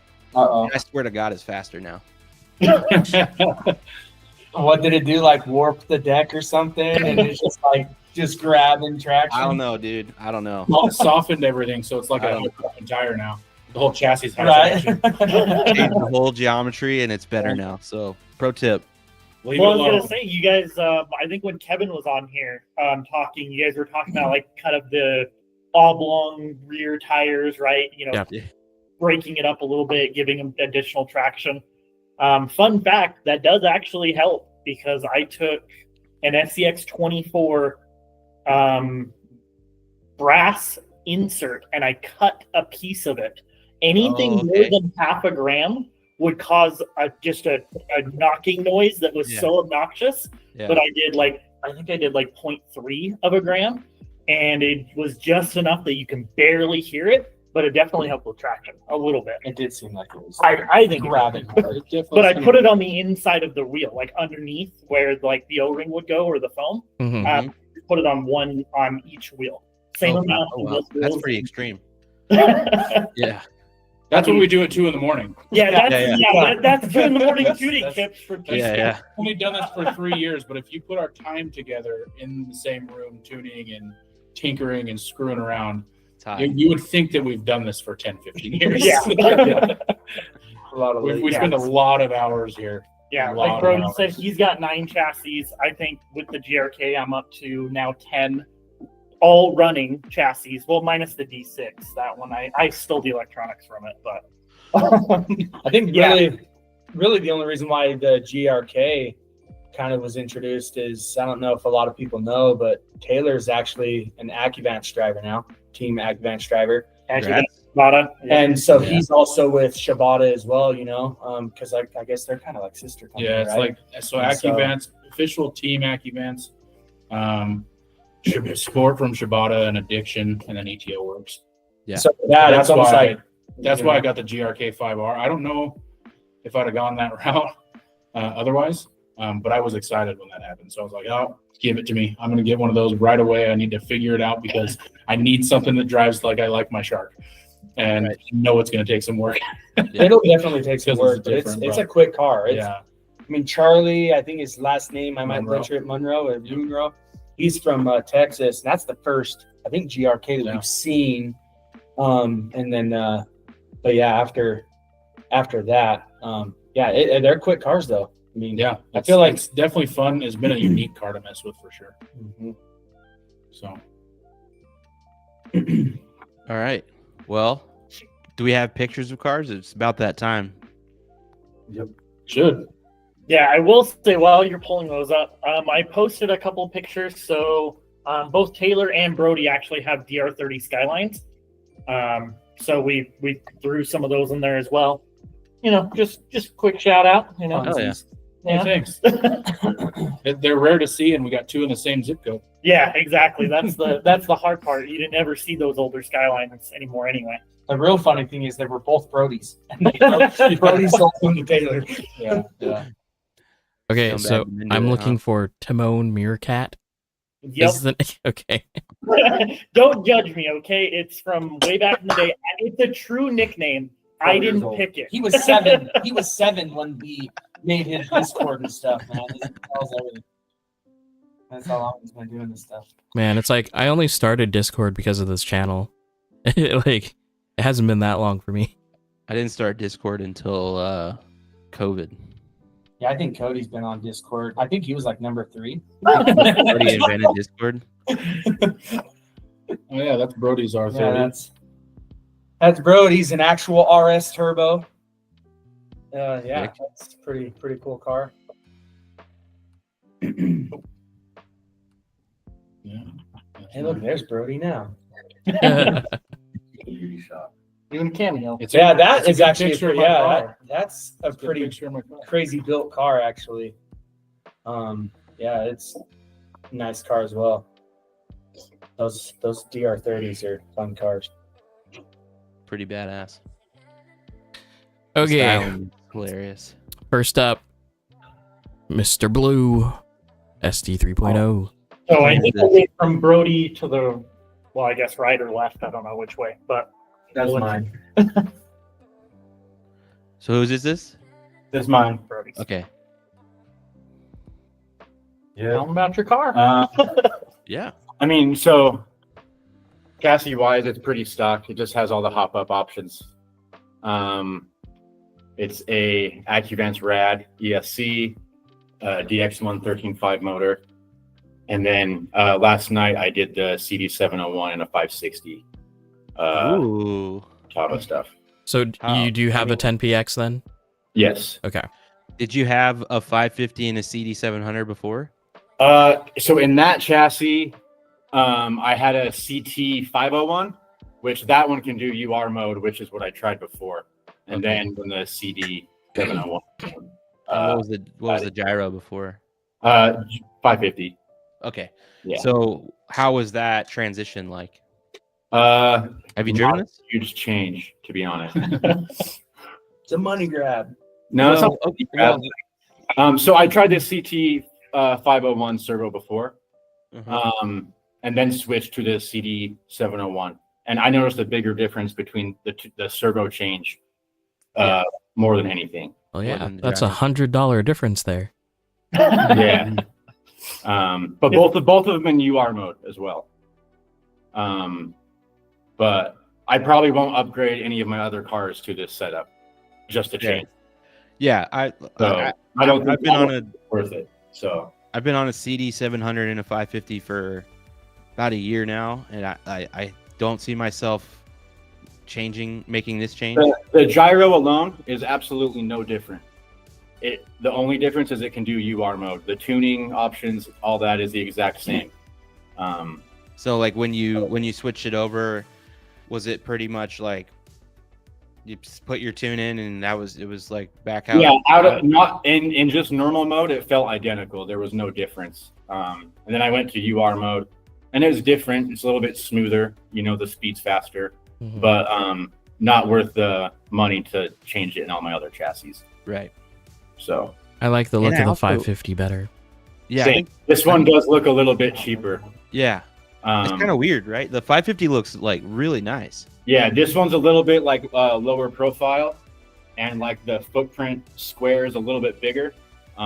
They But just squished the 550. yeah, they stepped on it. That was dumb. It's more. But so I'm not going to say it's bad. Like if I have a car that needs new Yeah. electronics, exactly. then I would get that. Yeah. And that was my main reason. I have another car that needs electronics that I will take from that one to put on that one. Mhm. But and I was curious as well, but it's nothing super. That's I think a lot of times when companies release new products, it gets taken as it's like meant to be some revolutionary thing, where in this case I think it's really just like, those products have been on the market for a while. They have some updates in the manufacturing that they could do to make them a little cheaper, or not. Well, not obviously not cheaper for us, cheaper for them. And Yeah, I've never ran SR mode, so I went from normal straight to UR mode. okay, And like there is a difference, right? But Yeah, it's yeah. not anything extreme. yeah, Like whereas you don't need it to have a good car. no, good yeah. car. So What weights are you running on the rear arms? so those are the Yokomo ones that they make for those. They're aluminum arms, and I run the 10 gram. Okay. So All I can think of is just their expensive weights. yeah, Yeah. the only set. I'm not going to buy all three different weights. I just bought the one set to try them, and it feels fine. So I say we stack them. Stack all three on. yeah, I've used the wheel weights before for cars and stuff, and it does the same thing. Just doesn't look as good. Just stick-ons. What's your final drive there? It is 8.8. No. You're 8620 on that one. So No, that's 85.24. Oh, is it 9.1. 9.1. 91. Yeah. 8524? Yep. I still don't believe that. Yeah. Does it look bigger? Yeah, it looks like a larger FDR for sure. Oh. No, it's 85.24. So that's a D-like 85 tooth spur from a RER hybrid. And then just a Yokomo 24 tooth pinion gear. The math checks out. He's like, let me I hope so. Not the booklet was wrong. Yeah. Well, do you guys use the FDR calculator in your radios? Yes. I do. I don't. I have never. We don't, but we do look I- at the FDR. We're not- I just do the math. I Googled the Yokomo YD2 gear ratio chart picture. I mean, the radio is really simple. Yeah. Yeah. Anyway, okay. Just to look at that because I have seen it. Yeah, I've seen it. I just never played with I it. pulled Yeah. mine up. You got to pick your. Yeah. Well, I have no idea if it's just rumor or something, but there is supposedly a purpose, like for actually putting that into your radio. No, I don't think that's real. You don't think it's real? I Changes the throttle curve or something. I've changed No. it in mine and have noticed nothing. No, I don't think it does That's the anything. last It's time just, I probably looked at it. it's just an easy way for you to reference what your gear Yeah, ratios would be. Yeah. I don't know. Futaba does some weird stuff. Okay. Yeah, the challenge is what they wouldn't know what to do because they wouldn't know your application, right? They wouldn't know that it was a drift car versus like a buggy, right? Yeah. Utah is really well known in the buggy industry. So Mm-hmm. There's that. Whoa. Okay, what are we looking at? We've got an LTS. So that is my SD3 and my LTS. so You need to upgrade your plug, sir. Yeah, they come loose. Mhm. so the LTS actually that's the one that has the top line belt drivetrains in it. Yep, I see that. and then it has the unicorn direct drive steering in the front end. Yeah, from DES Racing, the Unicorn R1 steering. Oh. So it's just pretty much a big direct drive horn, and then I use the slide rack mount spaced up like 6 mil, and it works pretty well. Yeah, that thing's crazy. Traction for days. I think it's funny that you can buy the top line, like it's specifically marketed as like anti-torque and regular torque. Yeah, Like, yeah. yeah, I like it that way on that car because it just forces it to squat and pick up the front and move it around a little bit more, like a Mhm. 4 gear. Yeah. Well, I mean, that's what it is. It's still technically 4 gear here. Right. So that's my preference for that, for an LTS style car, for the movement. Very cool. Are you using the LTS springs that came with it or something different? No, I'm using the Wrap Up Next compression springs. Sure. So the red fronts and yellows in the back, which is the soft and the medium. Have you broken a belt yet? On my top line transmission, no. And I actually run it pretty loose. I've gone through a couple belts on my Sharp. I run that belt drive. I So still don't know how people break their belts. yeah, like this car gets driven like outside, concrete and stuff like that, and gets filthy. And I've never had a belt problem on this car. I don't know. Sharks haven't been a huge issue either. Like we haven't had a ton of people break the belts. I hear people that yeah, well, there's people that online that are like breaking them left and right, and I've never had a problem like that. So Our buddy Jake Broke how 2. many? He Yeah. broke 2 at SDC. Yeah. yeah, mine have lasted me like at least a year, 8 months, a year, like before I went through my first one, and then the one I'm on now has been forever. Yeah, Yeah. and he's on the So- stock belt setup. We actually worked on rearranging the belt, so we're running 1 mil size increase on the bearings, and then 1 extra tooth on the belt. So we're able to reroute the belt on the other side of the bearing rather than having the tooth side contact the bearing. It's the flat side of the belt that contacts How it the should bearing. be. How it should So be it's on a, kinda like a on a real hybrid. car. Yeah. Yeah. No. See, I remember when they first released it. I'm like, wait, there's no way to tension a belt here. And then when I brought that up, it was like, it's the perfect tension. Anyway, The perfect tension would just be the belt with no idler, just the diff to the main shaft. mhm. No tensioning needed, right? Yeah. Anyway, MD1, MD2, MD1, MD1. MD1. Yeah, that is my MD1. With the FA1. Yep, have the R Design FA01 chassis. Yeah, I would say that's my favorite car. I just like how Oh, the arms move and everything. I just like how it feels. I like your touch here. Hold on. Oh, it won't. There it is. There it is. Oh yeah, the Ye- zip tie holding that thing on. Hey, you have to have it because I was like, well, It's made for the stock chassis.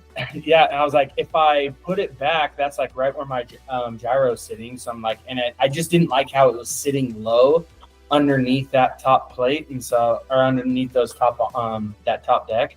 Mhm. So I was like, if I bring it up and it just kind of hangs out there, then at least it kind of looks like a cover. Zip if you ties will. are for flex. Yeah, yeah. Someone told me if you add zip ties to the car, it gives you It some becomes an power actual and drift stuff. car. And so yeah, You so have I to have zip figured. ties. Those are the only 2 zip cars on the car, by the way. He's holding those things on. Yeah, that one, it's just basically, it's still like the stock trans. That one, I'm actually running Hobbywing ESC with an agile motor, Yokomo's shocks, barrel springs. The car is pretty much everything's Yokomo. I do not like running the lower rear knuckles. I do like my arms to sit up a little higher. I do like that more camera gain. if you will. But yeah, that's the MD 1.0. Looks like you have the chassis set up to not the most flex, but pretty flexible. Oh, it is the most flex. So that is fully open. I mean, you could take the big piece out. Oh yeah, you could totally take the big piece out for sure. Yeah. But yeah, with that configuration, that is the most flex you could get. You like that? Yeah, I like how it feels. It's kind of weird. I mean, if you talk to these guys, they'll tell people I talk people's ear off about this car, but then when they there all night. when they drive it, they're like, wow, that actually No, it's the best driving MD1. drives really Yeah. good. Hands down, Um, best driving MD1. The whole world It's knows. still an MD1.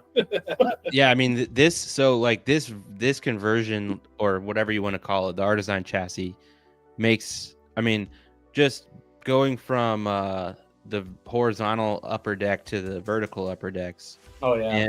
and having the aluminum piece all the way forward is gonna. I mean, that thing's got to be so much more flexible than the stock deck. So maybe that's what it is. I don't know. You know, I don't know either. That's why nobody else Brett- like this, Huh? because they don't have that chassis. Well, I mean, even Donut Boy and Chris Oh, did, yeah. and now they're selling theirs because they got that Shark and SD train going on. But Brett out in Vegas, he actually drove that, and that car, he even said, and I feel pretty good about it, but he even said, man, that kind of makes me want to break my MD 1.0 out and rehash that car. So I don't know. It's just kind of I don't know. We can't replicate other MDs to feel like that. And I thought it was super cool that they would put your team name and your favorite, your number, things like that on it. It was a number chassis. And so Cody and I actually jumped on it, and that's definitely I would say my favorite car for sure. Gatekeeper. Gatekeeper. Wow. Online too, dude. But yeah, it's just I like to have fun with it. I had a Shark as well. I loved that car. That car felt really good, but I don't know. I guess I just learned so much about this car that it definitely became my favorite car. Sure. Like how you turn that wheel, you point and shoot. That's going into the direction you're turning. So it feels good in that aspect of it. And I got lucky, and I have 2 decks now because Nice. that guy, I guess that battery tray, or battery hold down, whatever you want to call it. Yeah, The first run of them, they didn't fit. Yeah, they didn't fit. The one did fit It only fit specific batteries. Yeah, exactly. It only fit like specific size. And Yeah, so he replaced all of. There was a bunch of issues with these, so he ended up replacing all of them. And yeah, I think he's still working on doing that too. Yeah, I think he actually got all of them taken. I'm not sure. I hope he did, because it kind of. I think these ones. This is like the pre-order custom one. Yeah. I think all of those were fixed, but Yep. I've seen some activity from him fixing all of the like production run stuff too. Yeah. So, yeah. I mean, Yeah, hopefully. I mean, it's. I know everyone that ordered one of these got 2, basically. Yeah, and when they sent that, I thought he was just going to send that battery, Right. pull down, but he ended up actually doing the whole thing. I still have the 3D printed one. I wasn't even using the 3D printed one because I had 2 batteries, my Gens Ace batteries, that I figured I'll just use those ones, Yeah. Okay. You're up. Yeah. Here we go. It's my GRK 5R. Ooh, fancy. Yeah, I'm pretty new to this chassis, so there's not a whole lot I can say. I'm figuring it out. I just put those rear lower arms on and the adjustable rear shock tower. hmm And yeah, it's that this one's hopefully this year going to be my comp car. I'm figuring it out. I did the version Y knuckles, the newer knuckles. So when I got it, it had the stock knuckles, and they're like giant bricks, like cylinder. Just giant bricks. And so I tried getting those to work, and I just could not get the front end to feel right or the Ackerman right. And so I ended up actually putting shark knuckles on it and drove it that way for a couple weeks, and that's how it was at Scale Science, and it drove pretty good. But I was excited to get these version Ys, and right now I'm just working on figuring out a couple of kinks in it. And, actually, right before we came in here, I figured out a couple settings in my gyro that made the car feel a little bit better. Mhm. The stability issue. That's what always cracks me up is like with anytime you have a new chassis, it's just like so much of the tuning of the retuning of it and setting it up is just in the electronics. And this was previously built by somebody else, and I figured out eventually that the rear upper arms were flip-flopped. So when I got the new rear knuckles, the new rear lower arms, I went to go put them on, and I'm like, these don't line up at all. And I'm like, what the hell is going on? And so it took me a day or two to figure that out. And well, I actually had done the front end stuff, and I was getting kind of frustrated, if I'm being honest. And so I just put it back, and then I pulled it out again like a week later, and I was like, okay, something's wrong. Figured out those were flopped. Put the new rear knuckles on, rear lower arms. Got the toe. You know, I used their little chart and got the toe where I wanted to try it out for the first time, and threw the spacers in. And now, I mean, the car has insane amounts of grip and speed. It's stupid quick. But it's now I'm having just a long sweeper, kind of a wavering still going on that I'm trying to sort Very out. faint hunting. Yeah. And like I said, right before coming in here, actually, I figured I was messing with the damper on my gyro and my gain and a couple other things, and it started to might be an electronics issue more so than a 100%. A part of the problem too was the last like week and a half, it had been driving really funky. Like, and because I had changed the knuckles and the rear stuff, and I put it all together, and I went to drive it, and I'm going to slide, and it's just wanting straight, and I'm like, what is going on? Like, I have to hold throttle, and come to find out, I don't know how Cody figured it out, but he reset my gyro to factory settings. Boom, fixed. So I had been fighting this thing for like a week and a half, and something electronically inside the gyro just wasn't right, and resetting it back to factory and then changing the settings again, it went back to normal. But it was kind of wild. It was like a goose chase for like a week and a half, 2 weeks. I battled, and I thought I was like, how the heck did knuckles, lower arms, and a rear shock tower screw this car up so Yeah. You know what I mean? Something to consider, anyone out there, like sometimes you just got to reset everything back to zero. Guaranteed. It's like, hey, did you restart it? Turn it off and turn it back on. Yes, sir. No, I didn't. Turn it off, turn it back on. So, right? but yeah, exactly. So, yeah, and I run full AccuVents. That's my favorite electronics, has been since forever. Been the fledged 10.5, and then Zarvis XX, and then I can't get away from Futaba either. So,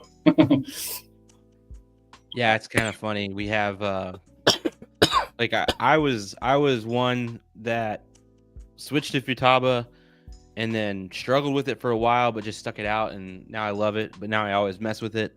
But then we have people that switched to Futaba, got frustrated, went back to whatever their old ways, and then after about a month, put all the Futaba stuff back in. And now it's like happened so many times where anytime someone gets Futaba, I'm like, look, buddy, you just gotta see it through, man. Just keep messing with it. You'll get it figured out. And then they quit, and I'm like, all right, we'll see you back here in a couple weeks. That's funny, because in the beginning of doing all this, I was so against Futaba. I thought it was the biggest pile of crap on the market. Pile of crap. Oh yeah, that's what I thought. So I was like all V4. I was like V4, 90% gyro. This thing will just rip forever. You don't need Futaba to drive. You don't know until you know. Yeah. You know what I mean? And now I hop in a car that's got a V4 and I'm like, oh, this is V4, isn't it? And they're like, yeah. I'm like, okay, that makes sense. I understand. And That was me in Reeboxes. I was just like, I could tell because there were so many RDX Reebox guys at the track. Is like I could tell immediately when it was a Reebox. I was like, oh, I can't drive this. there's just that that drivability with the Futaba stuff that you can't get with the other gyro servo combos. Yeah, People I mean, have it's a blessing. It's a blessing and a curse. Like right. it's hard to tune. It's hard to get set up from square one. But once you're there, there's nothing that compares at all. Right. Definitely. Someone has some fancy shocks. Oh, yeah. So this would be my Shark. So it's on a Bingo Wasp chassis with the Bingo Wasp high battery mount as well. That goes from the lower deck rather than like where we were running the Shark when we would run a high battery, we would run it off the upper deck. So we swapped that around. You can see that there. It goes all the way down. I think they're like 55, 60 mil drone standoffs is what I ended up using. But yeah, the shocks in the front that you were looking at, those are HG3s with the Baola dampeners in them. This car I've actually started to take a lot of kind of feedback from what I learned in slide lines, which from Adam H actually specifically. So Dr. H, awesome job kind of explaining his philosophy, which I've taken, and like these guys can tell you, I spent probably 3 weeks after we got back from Vegas just tuning my car. Like going into the first STC comp, one of the reasons I opted to judge is because I wasn't confident in my car because I'd been doing nothing but tinkering with it. But the philosophy I've taken is reducing as much variability in the car as possible. Mm-hmm. So that's why I ended up going with like the barrel springs as stiff as I can pretty much in the front end, very little to no droop in the front and the rear. You'll actually also notice in the rear, I have the rear magnet mounts off of the Oh yeah, look at that. Yeah, so it comes right off of the uprights. Just again, trying to eliminate as much movement of the chassis that I don't intend to input into it as possible. Is kind of what I did. And this car actually is fully set up with full Accuvance, full Futaba, with the Christmas tree, as you can see there right behind the battery mount. the Accuvance Christmas tree with all the ornaments hanging off. It has every single ornament from Accuvance. I will say I love Accuvance. I didn't notice a huge difference when I did all of those. So Whatever, that's why you're so fast. I know, right? But yeah, I mean that's pretty much it. The front wheels are actually 3D printed. They're a design a buddy of mine did, but he doesn't have a printer, so I have a printer. So I went ahead and modified them slightly, printed them out. They've actually worked great. They're replacements for like the aero discs essentially. Mm-hmm. And I will say it is a night and day difference going from like a regular wheel into regular open wheel into an aero disc. Like night and day. Like this car would severely underslide. My philosophy was the car would it would drift great. It drove like shit. Like if I handed this to a new person, like they would just, almost like front wheel drive slide into the wall. They would just understeer so bad. But putting those aero discs on made such a huge difference as long as the car is moving. If somebody taps me and I don't have the momentum and the airflow like Joe likes to do, that's why he's chuckling over here. Then I'll still slide into the wall. Fuck, dude. It just throws the car completely. Yeah, as long as the car is moving and there's air hitting those wheels, it's like it goes where you point it. Interesting. I'm gonna have to hit you up about that because that sounds great. Well, did you not just see Rev D's drop and DS Racing? Both of them have aero discs coming out. I actually just got an overnight shipment from Japan. No, I ordered them like a week ago, but I just got a set of the Rev D's. Right on. I haven't tried them yet. Because they're like what, 23 mil? They're 24 with a 24 mil, yeah, offset. with a 4 mil offset. So I'm curious to try them, but yeah, we'll see how they go. Okay, so I do have a question from Chris that's somewhat valid. For the guests, are they all constant tinkers, always making changes, or do they have cars that they consider perfect that they leave alone? Go. We're all different because I don't tinker nearly as much as these two. I think he's more like me, Joe. My shark is perfect. And the only reason I'm tinkering is like either a new chassis or like this GRK. I'm trying to just get it to where I am really confident driving it. But other than that, I don't like change. I've struggled for years. These guys have always made fun of me because I won't change anything. You know what I mean? Not years, but long periods of time. Years meaning two. Yeah. But like, I won't change my car once I like the way it drives and I feel like I drive it confident. But that's how I am. Yeah. I will say, obviously, I have, like I said, 9 or 10 different chassis now, so I am a tinkerer. I've spent ungodly amounts of money on trying to find the perfect beginner setup for like a servo and gyro. I've tried like probably almost everything, trying to get the price point under a typical Yokomo. Like SPO2 and a V4 is pretty much your best beginner setup that you're going to get. I think you've tried every ESC. Yeah, I've tried a lot of the ESCs. I was the first one He's here got to the get a Fury V-Rev. Tech. I He's did got the Fury Tech RPX. on pre-order. I have the Fury Tech on pre-order that I've been waiting on, that I just got an email that Yeah, said it's it about wasn't to here. most money, Cody. You know what that is? Right? No. It's throwing I money think the at biggest random thing cars. about tinkering is once you get your car dialed to how you feel it's dialed, I should say, that's when you need to say, okay, I need to leave this car alone. But you never know if you don't try. But I was just going to say that there are some of those times where it's like, okay, you know what? Let's remember this setting. Let's try this, and I think sometimes those changes and those subtle differences actually make a big difference. And so sometimes for the worse, sometimes for the better. So yeah, tinkering, I feel like we all, I we'll think all of definitely us in tune. this tinker and tune. Yeah, we'll definitely but tinker and tune, but now we have a lot of confidence in ourselves to be able to set up a car. Mm-hmm. You ask any one of us, the recommendation is going to be box setting and go from there. Yeah. Do you like a more parallel Ackerman? Do you like a more, little things like that? I think if you aren't super, if you don't know what you're looking at, for sure that's a good way to go. Like for me, it's kind of like I would never even build a car to the box settings probably. Well, mind DJ you, is definitely a tinkerer. yeah, yes. Well, he just has so many things to build. It's more just building shit. But mind you that like box stock settings have only gotten good over the past like 1 or 2 years. Oh yeah. for oh sure. yeah, I feel like when the RD2 came out, I felt like those box stock Yeah. settings were super good.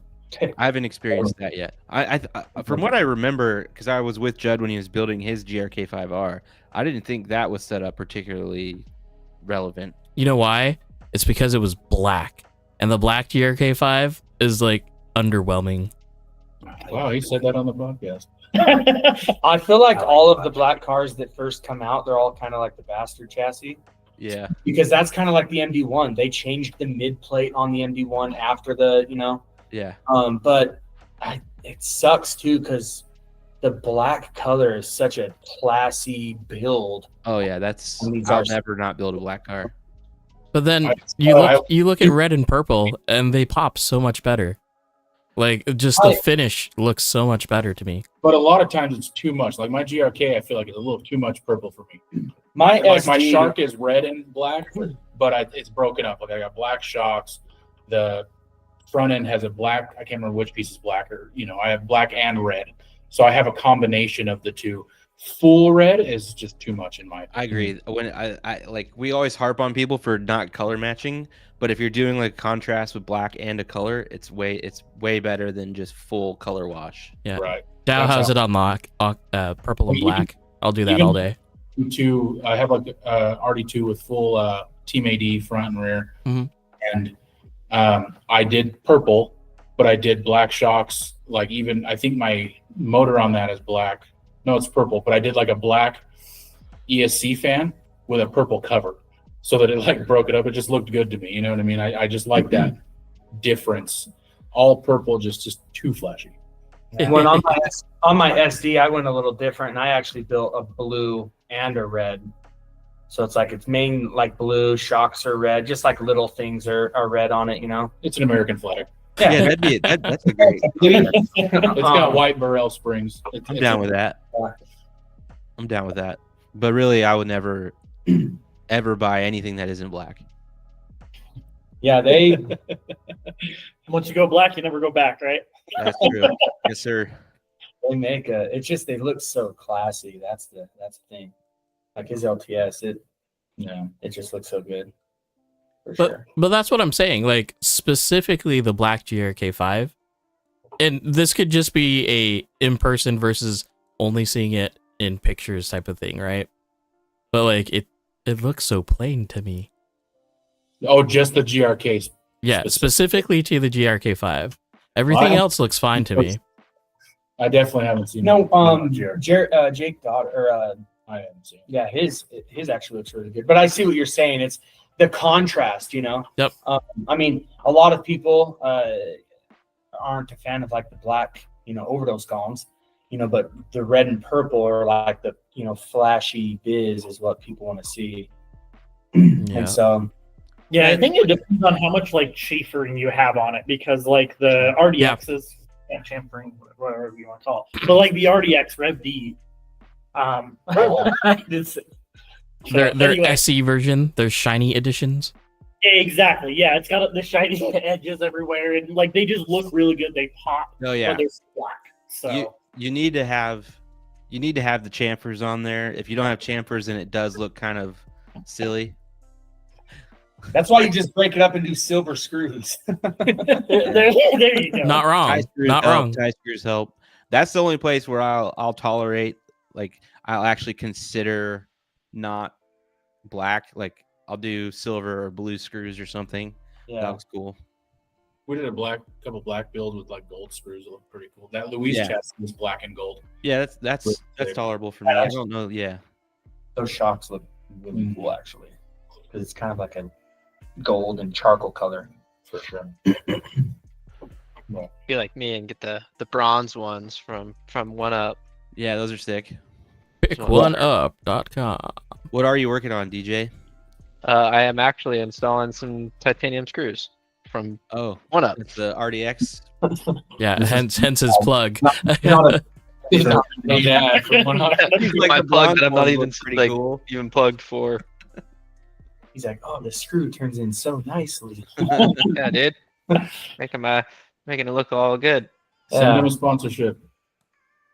Yeah, get a One Up sponsor on here. We do have a One Up sponsor on here. Or driver, at least. Bao Li. I don't know. Any of you guys have HRC nerds, and do you think it's worth the money? None of us have the nerds, but talking with a lot of the other guys, it's mixed. A lot of the guys who do have them, they have said it's not worth it.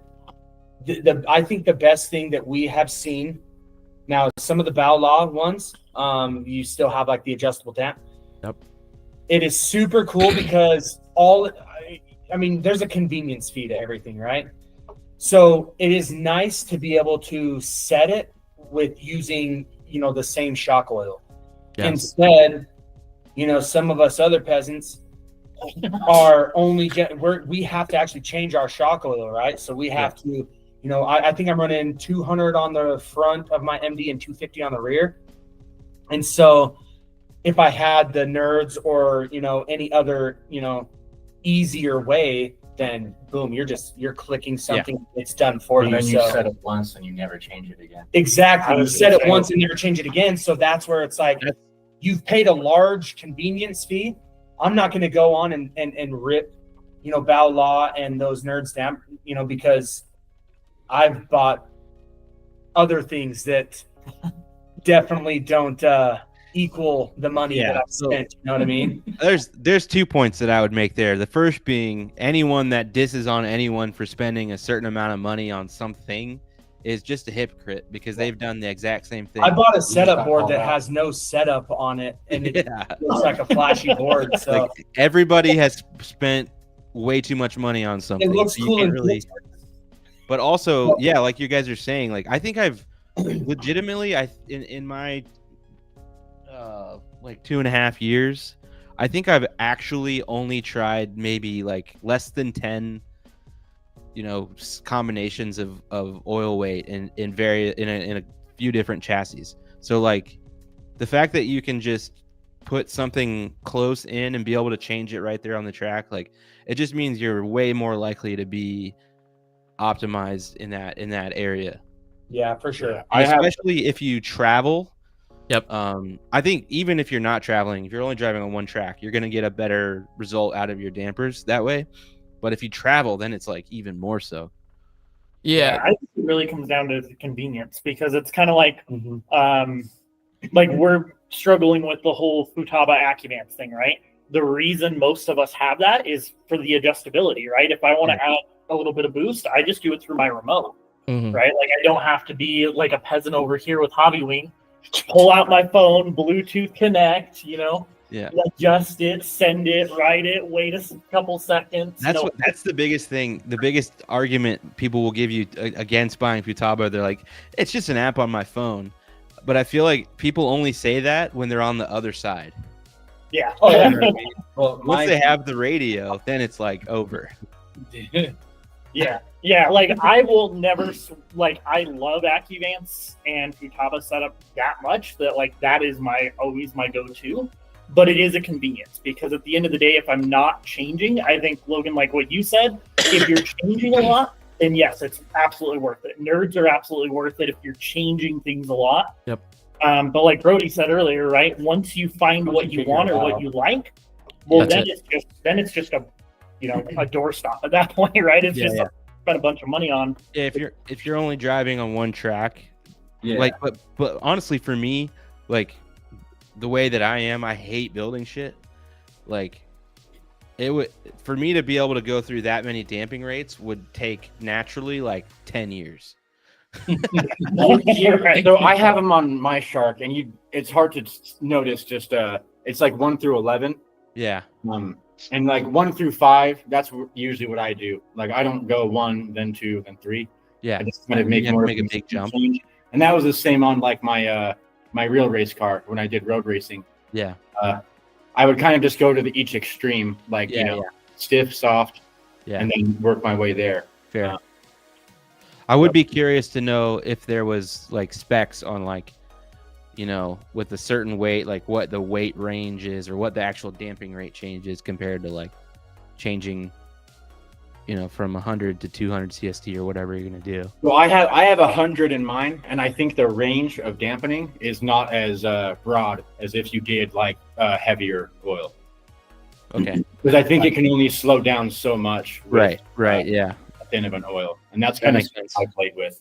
So I'm usually like either all the way on the stiff end or on the looser side, but they just kind of chill there. I'm fine with stock Yokomo shocks. Yeah. So my theory still is that like most tracks, it doesn't like you don't actually really need suspension. Like they're all perfectly smooth. What are you talking about? Drift PDX is not smooth by Our any track means. is not perfectly smooth, but most tracks are like you might as well be drifting on a mirror. Yeah, right. You guys, this chat accepts all ESCs. We run all ESCs. Be friendly. This is an inside joke that we have going on with Joe because I'm a Accuvance fanatic, and Joe was Hobbywing for so long, so it just kind of, there's nothing wrong with this. FD3 I sell it all. Like I know it's all good, right?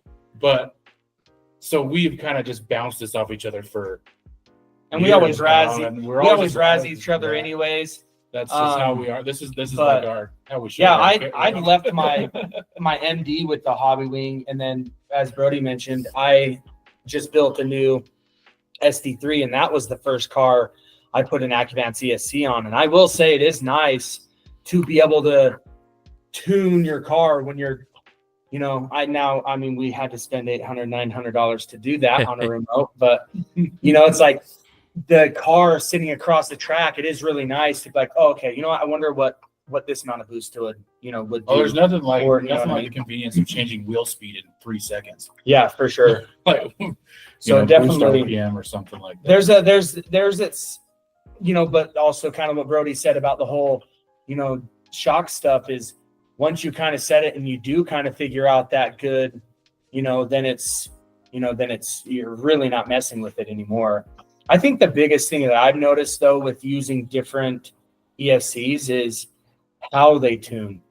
Like Hobbywing is definitely on a different, you know, thing than AccuVance, especially with like the whole boost and turbo stuff. It's kind of there. I don't understand why there's not just a norm and everybody's basing it off of that. Because like even the drag brake stuff feels different. Even like the boost settings on one car, I'm running it all the way at 1,000 RPMs, and I think I'm on like 20 turbo on the Hobbywing stuff. But then running 10 at 20,000 on AccuVance, it's just kind of different that way. But Yeah. How they handle boost also is different. Like I'm pretty sure, don't quote me on this, but I'm pretty sure like AccuVance adds all of it when you have the start RPM on the boost, whereas Hobbywing has the start and end, and it will slowly add boost per RPM until it gets to the end, and then it maxes itself out. So like how, like Joe was saying, like how they tune is slightly different. Again, I've tried everything. Like I love the Yokomo because the Yokomo RPX2 that I have, like that has basically, think of it like boost by throttle essentially, and that you can't do that physically. You cannot tune that way on anything else except the RPX2 that I've seen. I mean, we can do it in radio. That's true, but through the ESC, sticking with the ESC, come on, it's more complicated already. Oh no, I just love how chat just took a tangent over into the reverse functions, like AccuVance reverse and Brave. Yeah. It's funny to see some like Dow's like praising AccuVance for their reverse delay, which that is like the backwards thing, like that. So that's the worst part. Everybody hates When I don't have AccuVance. reverse delay, I'll go in reverse while driving when I try to brake. But hold on, so the AccuVance reverse delay gets old. You know what fixes that? not crashing. Don't crash. Yeah. Also, what it is the reason why people get frustrated by it is because you have to be off the throttle for the certain amount of time, whatever it is. Everyone tries to go too early, and every time you go, it resets the timer. Yep. Yes. Yeah. So you just have to wait. Go down. When it's usually those people that are panicking, like I need to get out of the way, Yeah. and it's like, Yeah, they're like, I'm trying to go. It's like it's never gonna go if you keep doing that. yeah. Yeah, the best thing I can say to anybody that struggles with that, right, is don't get Hollywood. So let off the throttle, just jiggle the steering wheel, let it straighten itself out, and then you can immediately go back. Yeah, you can go wash your Guaranteed every hands time. at that point. Say you're ready to see. You know, it's, You're putting your Bluetooth thing in, pulling up your app, and we've fixed all that. Do some tuning. man. We should Yeah, make a there's so thread I've already got specifically about AccuVance reverse, because we've heard AccuVance reverse, like just say that and that'll work, or like mine, just take a breath, chill out, right? Right. It's really not that long. It's just a matter of It everyone's really always is. resetting the I don't timer. have a problem. I have no problem with it after using it for as Yeah. long as that. Like, Just say wheel, AccuPause and then put you're it in the good. back, you're done. I think some people like to make that Like you said. a fighting argument, though. I feel like that's kind of ridiculous because I'm new to the AccuVance ESC, and it's I mean, I haven't really had to use it. The times I did, He's it's never like, spun out on his no, the AccuVance. times I did, it's like, oh, okay, yeah, I remember this, but it's not a big deal. I feel like Oh, yeah. treat it as a big deal than it when I don't first get TSC because They of just want to be frustrated at something. when I first switched to Accumans, I had only ever owned a just stock setup from Hobby Wing, and that goes into reverse as soon as you hit the brake the second time. Mhm. And on that thing, I was like hitting reverse going into turns all the time, which was kind of fun. But That's the problem I have with it too. So I need to pause.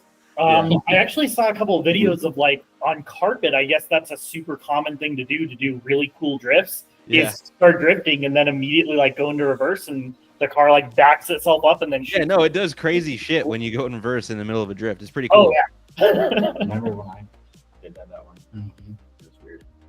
And that's how people break belts. That's how you No, no. Yep. Brakes and rotors. You're not breaking nothing with a Oh, ad block. just stock and a YD2Z. Yeah, sorry guys. Ad block apparently updated. Smoked. I feel like it did that not too long ago either. Anyway. So should we run through these other chassis really quickly? Yeah, we can. Because there's not It is that time, but there's not very many. So let's just burn through these. So coming through, we've got Sunny here.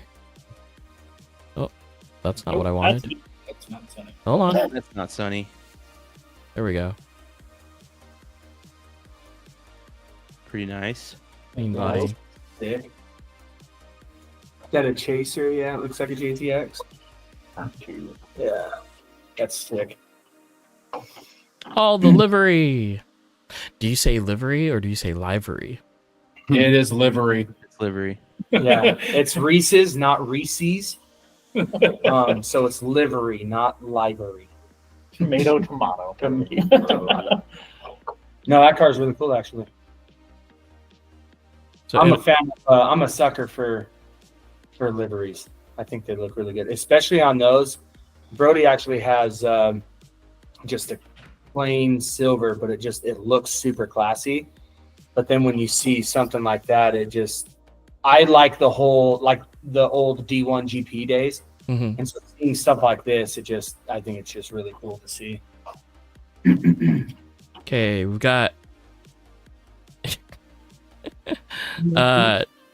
an RDS weight shift Red Cat RDS. Someone who couldn't afford a real LTS. Oh wow! Oh, hey now. Your rig, okay? Sorry. No, honestly though, I That's can't remember the that's guy's what my name. channel's called. I can't remember the guy's name, but he was in Vegas and he had an RDS that it would rip. It's probably the best driving RDS I've seen. So those cars can actually be really good. Yeah, I'm on that train too. Like you can make fun of it all you want, but you can turn it into a weapon. Absolutely. This guy was backing into everything like perfect. Yeah, it was a cool car. I'm just surprised at how many colors there are. Like, I'm usually that guy. Like, I have tons of colors on my cars. Well, some of them. But this is a lot. I mean, I get it. He wants to be, different. He probably was like, what if, the cool thing is, what if it was just like a bunch of parts that people had? And he's like, yeah, screw it. If you guys don't want it, I'll take it and build a car. And then what if that is the best car, the driving car at their track? Dude, what if? And what if? No. Goodness. But yeah, I don't know. That's stuff that we would do too. Tinker with things, try to figure out, what drives really well, what combinations you can make that will drive really cool. I like this. It's like a bag of Skittles. Wow. Yeah, there you go. But it's all electronics. I wonder what electronics. Yeah, and that battery, like Taylor was saying, that battery is really high. I wonder what battery even holder that is. I don't know. It looks sick. Yeah. Custom. Looks like a beast mode one. That's beast mode. Yep. I had a beast mode at one point. I actually have an MC1 with the That from a mile away. That's pretty cool. Sorry. So, here's one of the new trends that started in my group here. Oh. Oh, Tuck Tuck. Joe's got one Yeah. of those. Those are actually Adam. cool. You have to hit that video. Yeah, let's watch it. Some of those, they drive Hold on. really, really The good. video from the RDS kid is insane. That whatever they've built there is the coolest thing I've ever seen. Oh, the weight shift RDS. Yes. Yeah, let's see the video. Yeah, let's check out. This is the coolest track I've ever seen. This looks like a dedicated RC track somehow. I don't know how they've got this built, but it looks sick.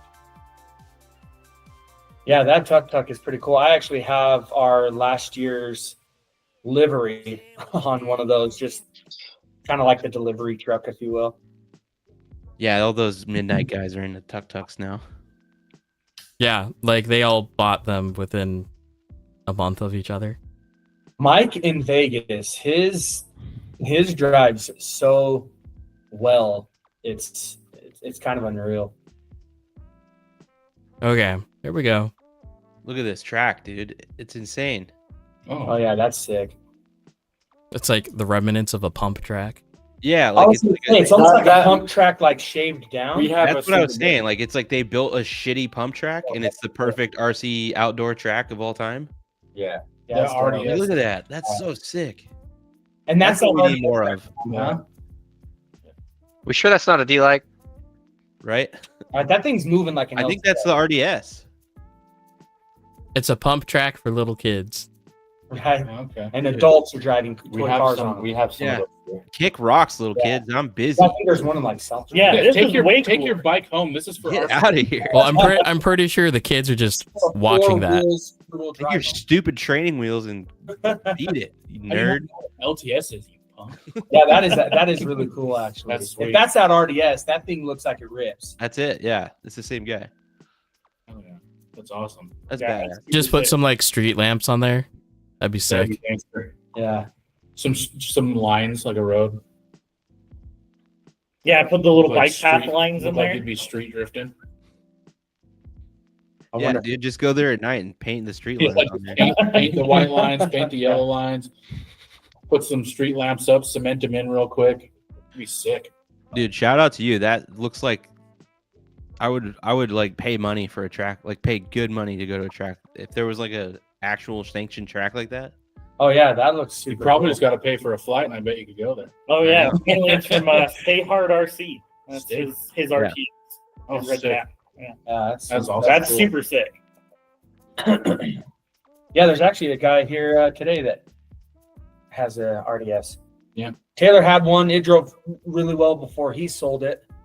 But Yeah, yeah, it was when I was a lot newer. I struggled with that car, but still drove. never really got it well. perfect. Yeah, see, Truck. is that an overdose sprue gear? that is sick. She's got one of those. Oh my gosh, that's so cool. It has to have some bling on there. That's pretty cool. Yeah, and those don't take much. I think mine's like on an AGFRC servo with a V4 gyro and Yokomo 13.5 motor. They're just super fun to drive. Lance already made a midnight deck for it. Yep.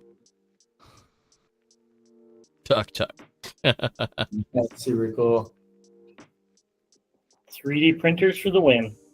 Oh, I'm sure this will be carbon soon enough. This is just prototyping. Mm-hmm. Yeah, that's cool. Some of those drive really, really good too. So can't hate. What's a A Yukisa? hot Crazy. dog to the track, and if it drove really good, you'd be like, okay, that's actually pretty cool. You'd eat it. Yeah, I think was. this section that you have to spend a bunch of money on a car to get it to Oh, drive for good. sure. But Yeah. you don't. Like you can get like the RDS can drive great, the RD2s drive great, like the Traxxas. That's a lot of you new know, people come in with like yeah. plastic old YD2 chassis, and I tell them all the time, you can make that YD2 drive just Oh, fine. yeah. I promise you.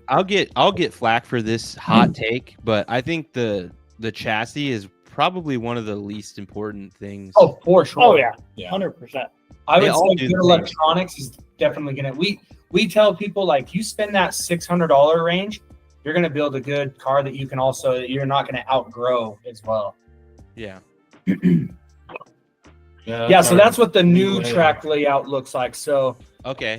we just kind of redid this sweeper section, did the larger sweeper, and kind of When you got the elevation, I like that.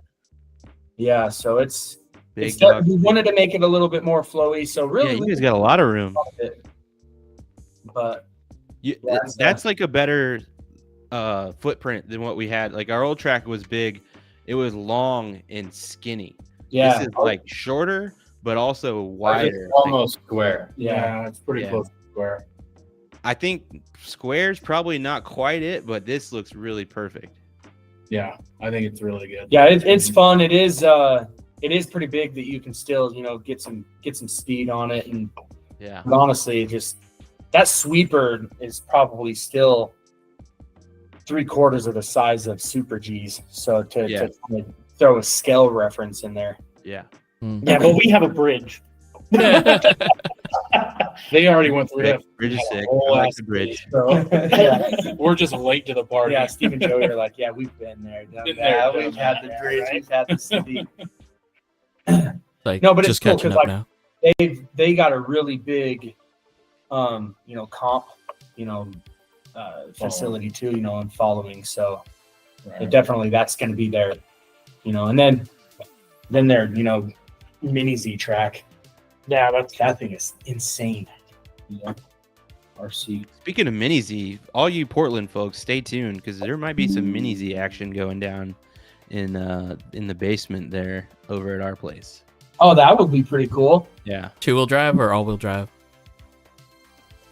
Mini Yeah. Z drive. Yeah, 2-wheel drive or all-wheel drive. Come on. I've never driven. I don't know what. I barely know what a Mini Z is. These are completely. I'm just saying, all-wheel Mini drive Z drive. cars, the All rear Mini Zs. road race cars. Yeah, Probably I mean, the like we're hybrid. talking like timing loop and foam track and stuff. So we've got That's cool. a setup like that, but we don't have space for it. We've considered doing we want to do the Mini Z buggies on our actual track and Yeah. do some 3D printed ramps and stuff. Yeah, those And things are. I picked up a transponder and stuff like that months ago, and we just haven't. We're just kind of thinking like we wanted to do like RG style and do like a scale track down there, but realistically, like we need to bring in as many people as we can, so that might be something that can help it out. And that's kind of the big thing with a lot of it, trying to grow that side of the hobby. So Yeah, like we started a 24 scale crawler track as well, with kind of the same intent, right? Try to get people in, if they're in there crawling and we're out over there drifting, and kind of cross pollinate. Yeah, hopefully they get on the drift side too. Exactly. Exactly. Oh, there's our Elko, Nevada friends commenting right there. what they say? They said they drove 4 hours from Northeast Nevada. So Christian, Yeah, shout out And Kristen, Andy, Andy. Vern. shout out to you guys. Yeah. And it's people like that that keep the track going for us too, because these guys, they're surrounded by mountains and it's got to crawl. Yeah. They're in a pretty big RC following there, and I don't even know how they found us. I can't remember what they were saying. Anyways, they found us and drove out one day and they're like, oh yeah, we're from Elko and hey, welcome to the track. We treat everyone with open arms. It doesn't matter where you're from and who you are. But yeah, with that being said, it's people like that though that are willing to drive that time. And I mean they're here damn near every Saturday. You know what I mean? So yeah, super cool. Shout out to people like that just continue to go to their local track and these guys seriously are supporters of your local track. You want this, boom, they order it from us, things like that. So I mean, some of it's a little hard because they do, live far away. So, but stuff like that, people like that are definitely the people that keep shops going for sure. Keep tracks going. So that's cool. Hell yeah. All right, you Alrighty. guys, it is that time. Time to wrap it up. You guys, it's been fun having you on here. Do you guys Yeah, have great any shout outs that you want to do? Maybe I should Everybody- ask this at the beginning. Yeah, I would say shout out to honestly just everyone we've met. I can be super talkative if you guys haven't figured that out by now. This year hurts. But like chatting with the Bleeding. guys in California, chatting with the guys in Vegas, with these guys going up to Denver, even knowing some of the people in Arizona, things like that. We met Lateral, I think they're in Missouri, so it's like meeting some of those people. It's super cool because they're the ones I feel like who keep us kind of going too, because it's like we learn a lot from from those guys, and those guys are so willing, to, oh yeah, check out the car, and so it's super cool to, for guys like that. So I would just say shout out to guys like that in this hobby that are so willing to be like, yeah, if you have questions on tuning, hit us up. Like, we don't care, but we'd rather, share it, with you. And so I think it's cool that people don't keep it a secret, because it does come down to the driver. Yeah, sure, you can have the settings to my car, hell, build a car like this, but it's just people like that definitely, I think, keep this track, not track this sport and hobby going. And then, just obviously guys like, Steve and Joey and the Super G guys, like, even chatting with Shane for, a while, things like that. But keep, guys like that are so willing to share knowledge. And, if we have any track questions, things like that, you can always, reach out to them, and they're always helpful. For sure. So yeah, just shout out to guys like that in the hobby. Yeah, I'll piggyback on that and just say, thanks. Like, I'm not going to get everybody, but just everybody in the hobby, always super welcoming. Like Joe said, like Brett, Adam, Charles, Sino, all those guys down in Vegas were phenomenal. Yeah. Jordan and the team over in Denver were fantastic to hang out with. So yeah, just like, that's the one thing with this hobby, that, there's no gatekeeping. Everybody's like open arms and willing to help everybody out. And yeah, we just want fun competition. Anybody that supports your local track, thank Yeah. you. We all need it.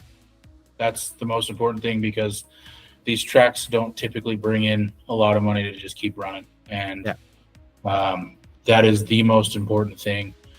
Yeah, it's convenient sometimes to just hit up A-Main, but it means worlds to guys like us when you come and order through us and come and drive there. And because, like I said, it just wouldn't work without all you people that support your local hobby. Yeah, it's what I think a lot of people kind of short-sightedly don't realize is that it's a symbiotic relationship.